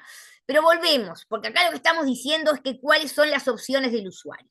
Lo primero, si se pactó, vamos a decir, esta opción de compraventa o opción de promesa de compraventa, cuando termina, el usuario puede pagar el precio final, y ahí o bien se hará la promesa de compraventa, o bien se hará directamente la compraventa definitiva, considerando el consentimiento ya adelantado por la otra parte. Pero no es la única opción para el usuario. Lo otro que puede pasar, y esto se conecta con algo que les dije recién, cuando hablábamos del tema del registro y el tema de la caducidad, es decir, hay una caducidad a los 5 años, pero se puede prorrogar. Bueno, entonces alguno me podría preguntar, podría hacer una pregunta, ¿y cuándo hay una prórroga? Bueno, una prórroga justamente, ¿cuándo se puede volver a tener que reinscribir? Me podría haber preguntado alguien. ¿Y por qué habría que reinscribir? Bueno, podría tener que reinscribirse si pasa esta segunda posibilidad para el usuario, que es, obviamente ya tiene que venir pactado en el contrato, pero básicamente existe la posibilidad de la prórroga, ¿tá? La prórroga, se puede pactar la prórroga, y acá es interesante porque acá sí hay un planteo donde no hay, vamos a decir, flexibilidad, porque esa prórroga en realidad se puede pactar y además se puede pactar en forma acumulativa con la compra. Porque ustedes dirán, si la única opción cuando termina el plazo es que pasemos a vamos a decir, que se ha pactado que al final del contrato el usuario va a comprar el bien pagando el precio de ese precio final, resulta que también podría ser que al final del plazo simplemente ese usuario no quiera ir por el tema de esa posibilidad que tiene de la opción de compra, sino que puede ir por que se prorrogue ese contrato, es decir, esto es que continúe teniendo la posibilidad de usar el bien y obviamente pagando, continuar pagando el canon establecido. Pero otra posibilidad más es que en realidad la institución acreditante diga, de ninguna manera yo lo que voy a hacer acá es ir a una venta en remate público de ese bien, es otra posibilidad de lo que pasa a la finalización, o esta también es muy interesante, para el leasing operativo. ¿Qué pasa? ¿Se acuerdan la cuestión esa de la obsolescencia, que era como el fundamento también en este tipo de figura? Puede pasar que al final, en el leasing operativo, sencillamente se proceda a sustituir el bien que fue objeto del contrato por otro de igual naturaleza, pero obviamente que supere esa cuestión, digamos, de la obsolescencia, ¿sí? ¿Qué me decía Luis? Por ejemplo.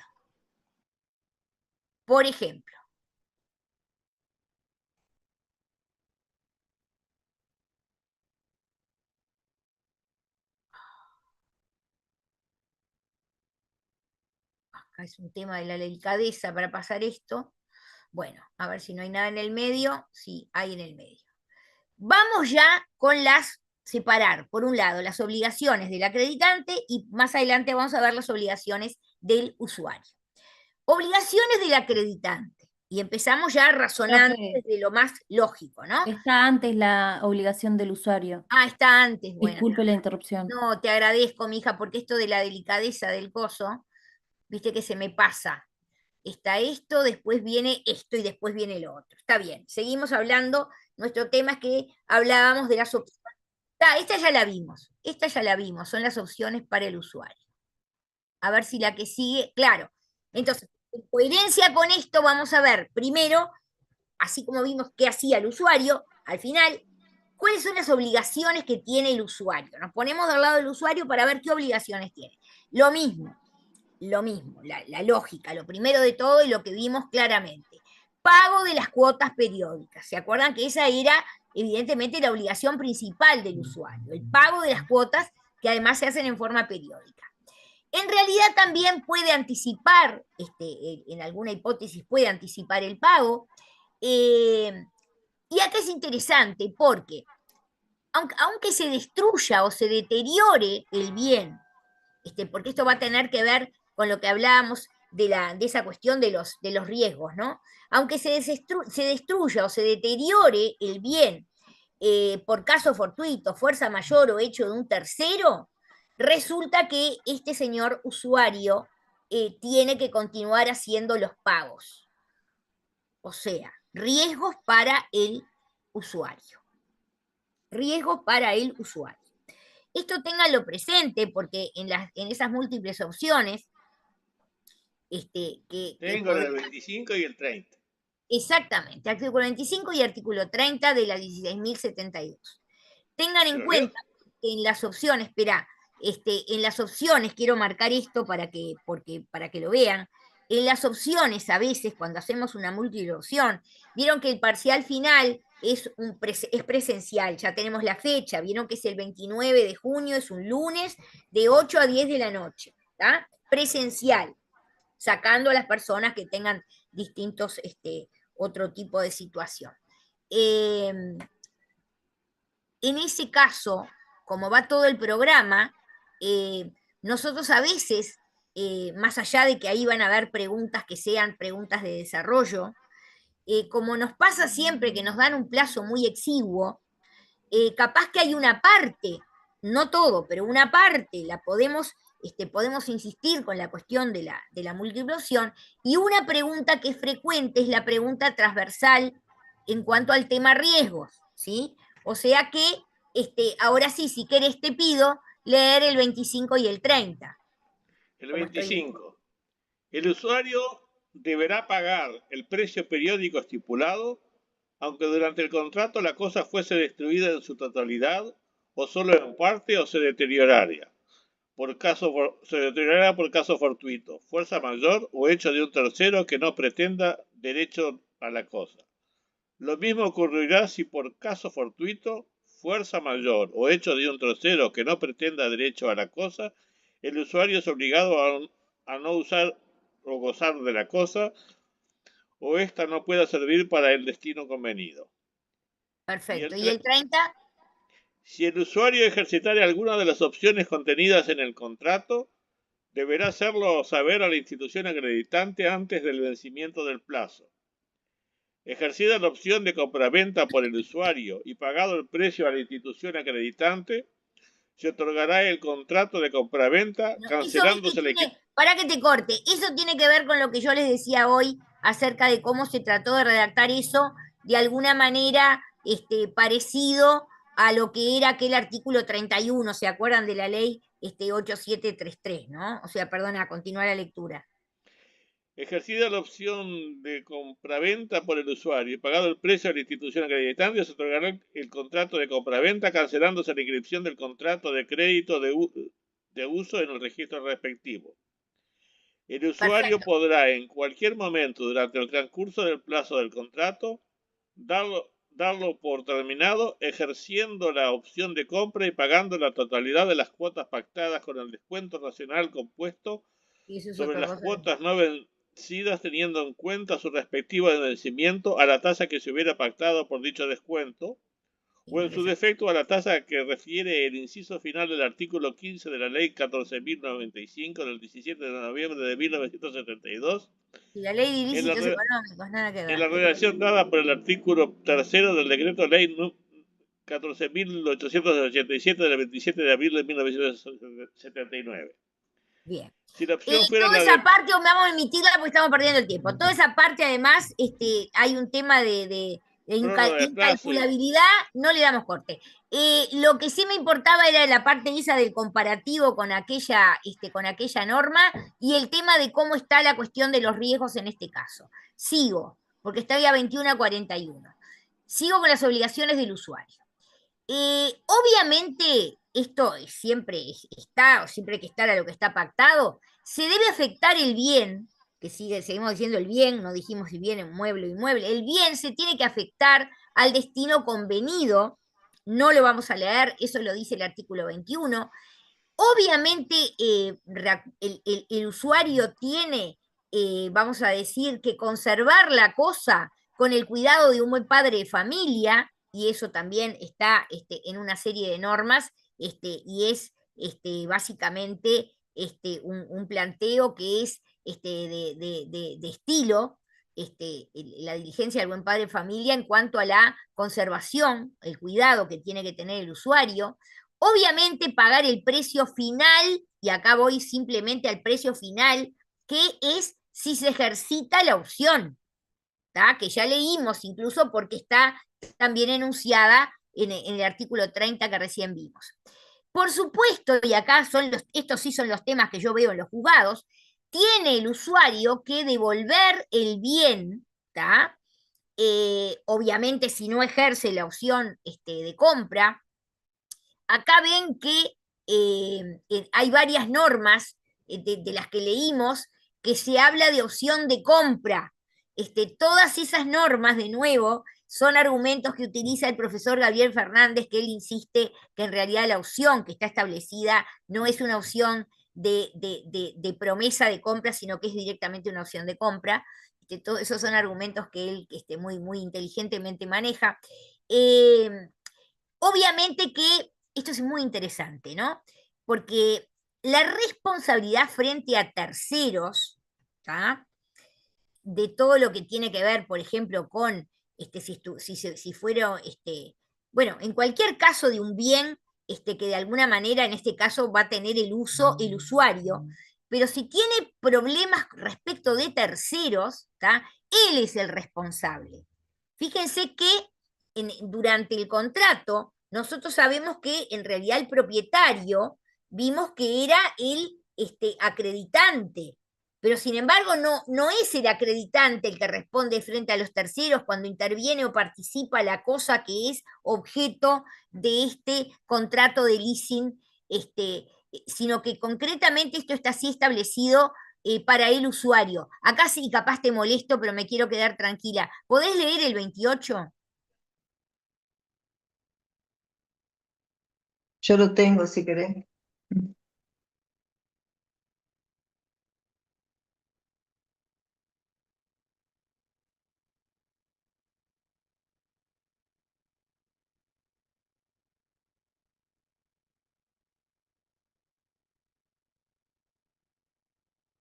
Claramente, sí.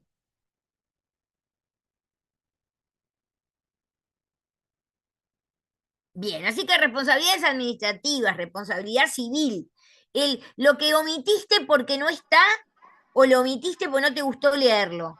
No, porque la obligación de reparar el daño causado a terceros por la cosa objeto del contrato conforme al artículo 1324 del Código Civil Ahora sí, por eso. recaerá exclusivamente sobre el usuario. Porque yo me quería ratificar de que en realidad, fíjate que te está hablando claramente, lo pregunto a la clase, a ver si me dan una mano y si están conmigo. ¿De qué responsabilidad estamos hablando? De acuerdo a la norma. 1324. Extracontractual, pero. Extracontractual, profesora. Extracontractual, exactamente, responsabilidad extracontractual. Por eso me parecía importante que leyeras ese artículo 1324, que es lo que dice la norma, claramente es un caso de responsabilidad extracontractual. Entonces, la responsabilidad frente a terceros, por el artículo 28 y en el ámbito de la responsabilidad extracontractual y administrativa, es del usuario. Ahora, también va a tener el usuario la obligación de efectuar reparaciones en la cosa, y no los voy a leer, pero está en el 15 y el 24, ¿tá? Y el tema de si puede o no puede ceder el bien, ¿tá? En principio no lo puede ceder, ¿tá? Pero también tenemos que ver a ver cómo está pactado el contrato, porque teóricamente podría haberse establecido, se podría haber pactado ese tipo de situación. Comprenderán ustedes que es muy raro, porque evidentemente acá son todas situaciones donde hay un usuario que de alguna manera, piénsenlo así para que lo vean claro, para que lo vean claro, son casos donde en principio y de una, ese usuario no puede ir a comprar el bien. Entonces va por esta otra vía, con este mecanismo que le da esta norma, que es una cosa que como se desarrolla parece parecida a un arrendamiento, pero que termina con esta posibilidad de que se convierta en propietario si no pasa todo lo otro que venimos diciendo. Franco, decime brevemente. Nosotros vimos este contrato, como le había dicho anteriormente, cuando el profesor Payas nos presentó el libro, profesora. Entonces, él lo que nos explicaba era que, en definitiva, este contrato lo celebraba un usuario que no podía hacerse de un bien pagando en efectivo, por ejemplo, y a su vez no contaba con la posibilidad de que un vendedor le financiase un auto. Claro, Por porque ese es ejemplo. el otro tema. Ese Claro. proveedor que es, por ejemplo, una automotora que está vendiendo un vehículo, que ya vamos a ver cuáles son los vehículos, y está al final de esto, no es cualquier vehículo, sino que hay un tema de utilitario, no utilitario, no es cualquier auto que te podés comprar por leasing. Eso no lo podía hacer directamente el usuario. Y no me hables de lo del libro de Payas, porque vos sabés que tengo una especie de ataque de locura, porque yo no tengo un libro no, porque vos sabés que en este lío de la biblioteca esta, que es 20.000 cosas, lo quise mirar, ahora estoy tranquila porque tengo una semana para buscarlo, ¿no? Ahora en particular porque voy a entrar a los negocios de garantía. Y bueno, viste que perdido en acción, no encontré el libro en el último de los casos, pero me da pena porque me lo regaló dedicado, pero yo, si estoy complicada, hago como hago siempre, por ahora que tengo los sueldos lo puedo hacer, yo voy y me lo compro de nuevo, salvo que esté agotado. Pero bueno, te agradezco la intervención y es exactamente eso. Vamos con las obligaciones del acreditante. Tenemos y 48. Obligaciones del acreditante. Número 1, lo primero, permitir el uso del bien al usuario, ¿tá? Artículo 1 de la 16.072. Obvio que para permitirle el uso se lo va a tener que entregar, pero fíjate que dice acá, yo les dije también que acuérdense que puede ser objeto de leasing un bien, incluso que sea de propiedad del usuario o que en definitiva esté en poder del usuario. Ahora, obviamente, si este bien o lo tuvo que comprar el acreditante o era de propiedad del acreditante, es evidente que se lo tiene que entregar al usuario. Evidentemente que esto también presupone o está implícito esto que vimos también, que es la posibilidad directamente de que y como obligación, de que este acreditante también tenga que adquirir esa cosa de un proveedor. Otra cosa interesante, notificar, esto es importante. Él, por ejemplo, va al proveedor a comprar un bien. Le tiene que notificar al proveedor, a quien le está comprando el bien, que en realidad ese bien va a ser objeto de un contrato de leasing, ¿tá? Y esto es importante por lo que dice a continuación, porque de esa manera le transfiere al usuario los derechos y acciones correspondientes al comprador. O sea, acá es como que este acreditante compra el bien que va a ser objeto del contrato de leasing y ahí entra, evidentemente, el usuario que es parte del contrato de leasing, pero también a partir de ese momento, los derechos y obligaciones que tendría el acreditante en su calidad de comprador. ¿Se acuerdan que yo les mostré en el esquema ese que hay una compraventa entre el proveedor y el acreditante? Y después un leasing entre el acreditante y el usuario. Este usuario, de alguna manera, a través de esa notificación que le hace al proveedor, va a permitir que entonces esos derechos que él tendría como comprador en ese contrato de compraventa, ahora los tenga el usuario, ¿sí? Bueno, obviamente es de perogrullo, pero también está puesto, acreditante no puede turbar o embarazar la utilización del bien. Acá, a mí me gusta siempre poner un ejemplo, pero no tengo tiempo, son 21:51, ¿no? A mí me divierte mucho poner, creo que lo hice en este curso, la verdad que no me acuerdo. ¿Se acuerdan allá al principio del curso cuando separábamos los derechos reales de los derechos personales? Entonces yo les leía una norma, que no me acuerdo, capaz que me equivoco en el número, pero creo que era algo así como el 535, una cosa así, pero les digo lo que decía. Decía que el nudo propietario no podrá turbar los derechos del usufructuario.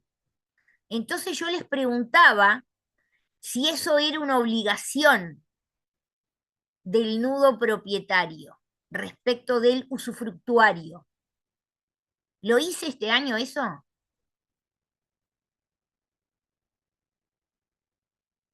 No lo hice. Bueno, lo hago ahora. ¿Es una obligación del nudo propietario respecto al usufructuario no turbarlo?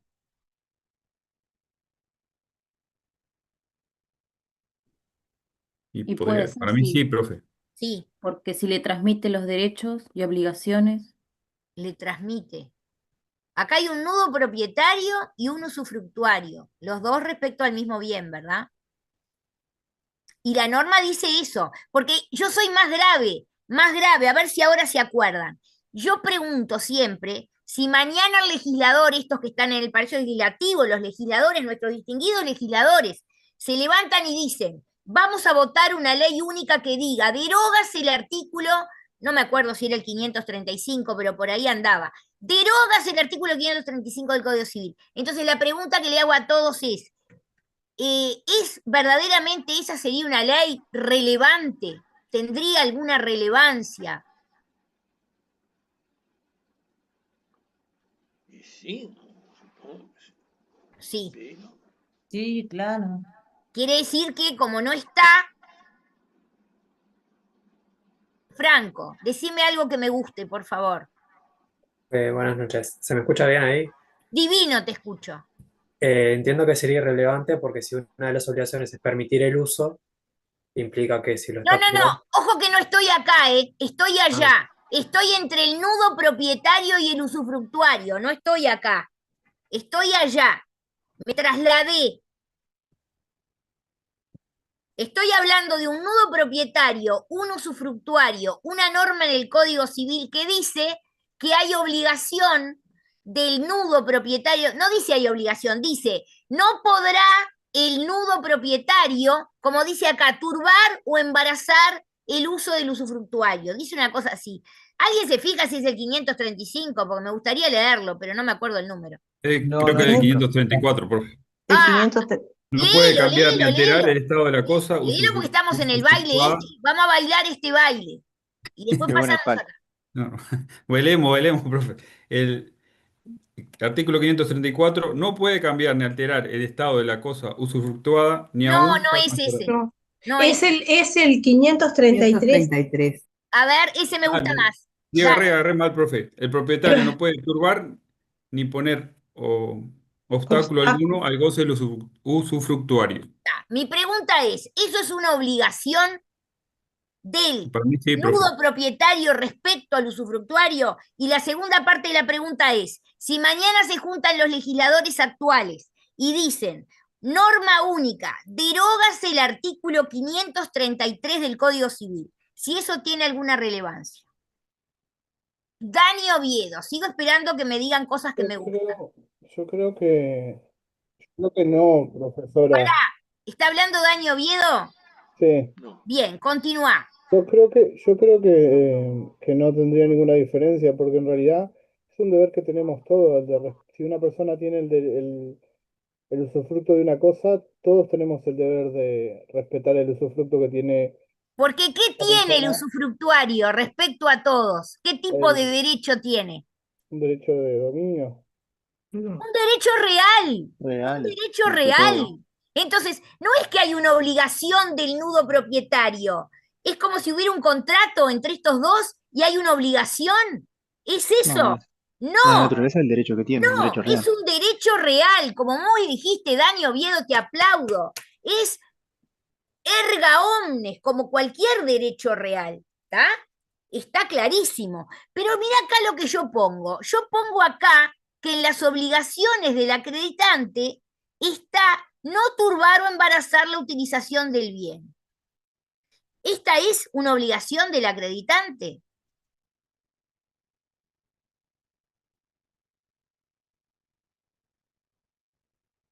No,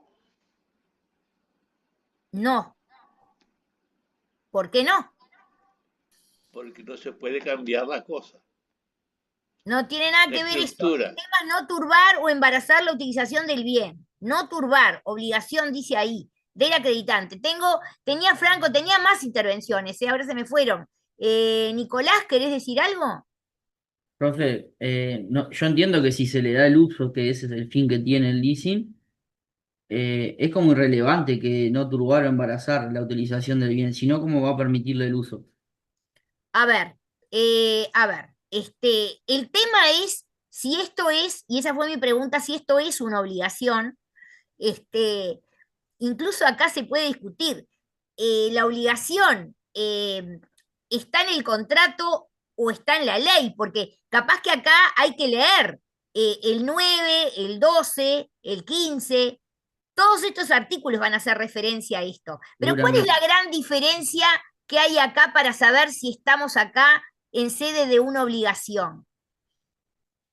Profe, y acá no se transmite un derecho real. Exactamente, acá estamos en el ámbito de Es los un derechos personales, entonces acá sí se puede entender que hay una obligación. Claro, el derecho personal de uso. Y vos me decís, estaría hasta implícita, porque evidentemente si le tiene que conferir el uso, no, se da de patadas que después lo vaya a turbar o a embarazar. Es como irrelevante ponerlo en la norma si se sabe que obviamente Ponele. es poner. Digo, se puede agregar acá, y acá si alguno quiere escribir un trabajo de doctrina, quiere hacer una tesis de doctorado o alguna cosa rara, yo no vi que nadie haya analizado cuál es la naturaleza, si acá esta se puede considerar, como están estas normas, como una obligación legal y no de fuente contractual. En realidad vos me acabás de dar tu tesis y me estás diciendo que vos entendés que no tendría ni que existir, porque se supone que si le tiene que conferir el uso, no tiene sentido que después lo vaya a turbar o a embarazar en la utilización del bien. ¿Queda claro eso? ¿Les queda claro eso? Yo acá simplemente lo puse dentro de las obligaciones del acreditante, porque hasta acá toda la doctrina que yo vi, la vi así. Es una obligación más que tiene el acreditante. O sea, el acreditante estaría, por lo que dicen estas normas, obligado a no turbar o embarazar la utilización del bien. Que además, ¿qué tipo de obligación es? Estoy brava hoy, ¿eh? Para repasar. De no hacer. De no hacer, claramente. Sería una obligación de no hacer. En realidad, si vamos a mirarlo desde el lado positivo, es como la cara y contracara de la otra, que es permitir el uso del bien al usuario. En realidad la primera y principal y obligación de hacer es la primera de todas, permitir el uso del bien al usuario, más allá de lo cual, como ustedes ven, se ha dicho también, bueno, hay una obligación de no turbar y no embarazar, y surge de todas esas normas. Otra cosa que yo les comenté, dejo este tema y ya termino, porque ya termino, son y 22 justitas, termino esta sola, es, yo les dije que es el acreditante el que tiene que inscribir el contrato, entonces se coloca como obligación del acreditante inscribir el contrato de leasing. Y voy a la última, que es, en el caso de evicción, se le va a colocar al acreditante en la postura de la defensa del usuario, ¿tá? O sea, parecido a lo que veíamos con la evicción allá para el comprador anterior y el anterior, me quedé como congelada, ¿no? Acá es parecido, porque acá en definitiva, los artículos 16 y 17 van a plantear esto de que este acreditante tiene que defender al usuario en los casos, se dan cuenta, parecido a lo que pasaba allá cuando hay alguien que viene a pretender derecho, pero derecho de propiedad y con todos los caracteres que habíamos visto. ¿Se acuerdan que allá había un juicio de evicción y después un juicio entre el comprador y el vendedor? Bueno, acá acuérdense que el usuario queda colocado en el lugar del comprador, pero de cualquier manera se da como un respaldo. Cuando hay un problema de evicción, que el primero que tiene que ir ahí a poner la cara es el usuario, pero atrás va a venir este acreditante porque él tiene que venir a defender los derechos del usuario en los casos de evicción, y eso lo dicen los artículos 16 y 17 de la ley. Hasta aquí llegamos. Hoy la clase del taller va a ser clase de taller, claramente, pero perdónenme, me voy a tomar unos minutos antes de terminar el contrato de leasing. Evidentemente, porque lo tengo que tomar del taller, porque en algún momento tengo que terminar esto y después pasamos al tema del taller. Estén atentos a la temática y a las sentencias que hay que leer para ese taller. Bien. Si capaz subimos alguna Gracias, cosa en profe. este tiempo, podemos mirar y subir alguna otra cosa también. Es más, tengo ganas de subir la sentencia de leasing que tenía para comentarles hoy. Como no se las pude comentar, que ya está en EVA, porque yo verifiqué que ya estaba en EVA, yo se la mandé a los chicos para subirla igual, es la 9-2024 del Tribunal Primero. Para que vean un caso concreto de un problema de leasing, que lo vean funcionando. Y la redacté yo, y les hablo de Blengio, y de esto, y de aquello, así que les pido que esa ya digo que va a ir para ese taller, así me quedo tranquila. Y vamos a estar en el tema, porque yo voy a terminar con leasing primero y después ya vamos con esa sentencia, y después está la que quedó un grupo que no expuso de arrendamiento de servicios, y después lo que sea que vaya de ese taller. Estimadísimos, les Que deseo tengan un éxito. día perfecto el domingo. Muchas Feliz gracias. día. Y para todas las madres yo también les deseo lo mismo, Muchas gracias, que profe. pasen muy bien el Gracias. domingo, Gracias. que tengan éxito todos los que tengan que dar examen, que tengan Gracias. mucho éxito en los Gracias. exámenes. Gracias. Nos Buen vemos. fin de. Muchas gracias. Buena semana para todos.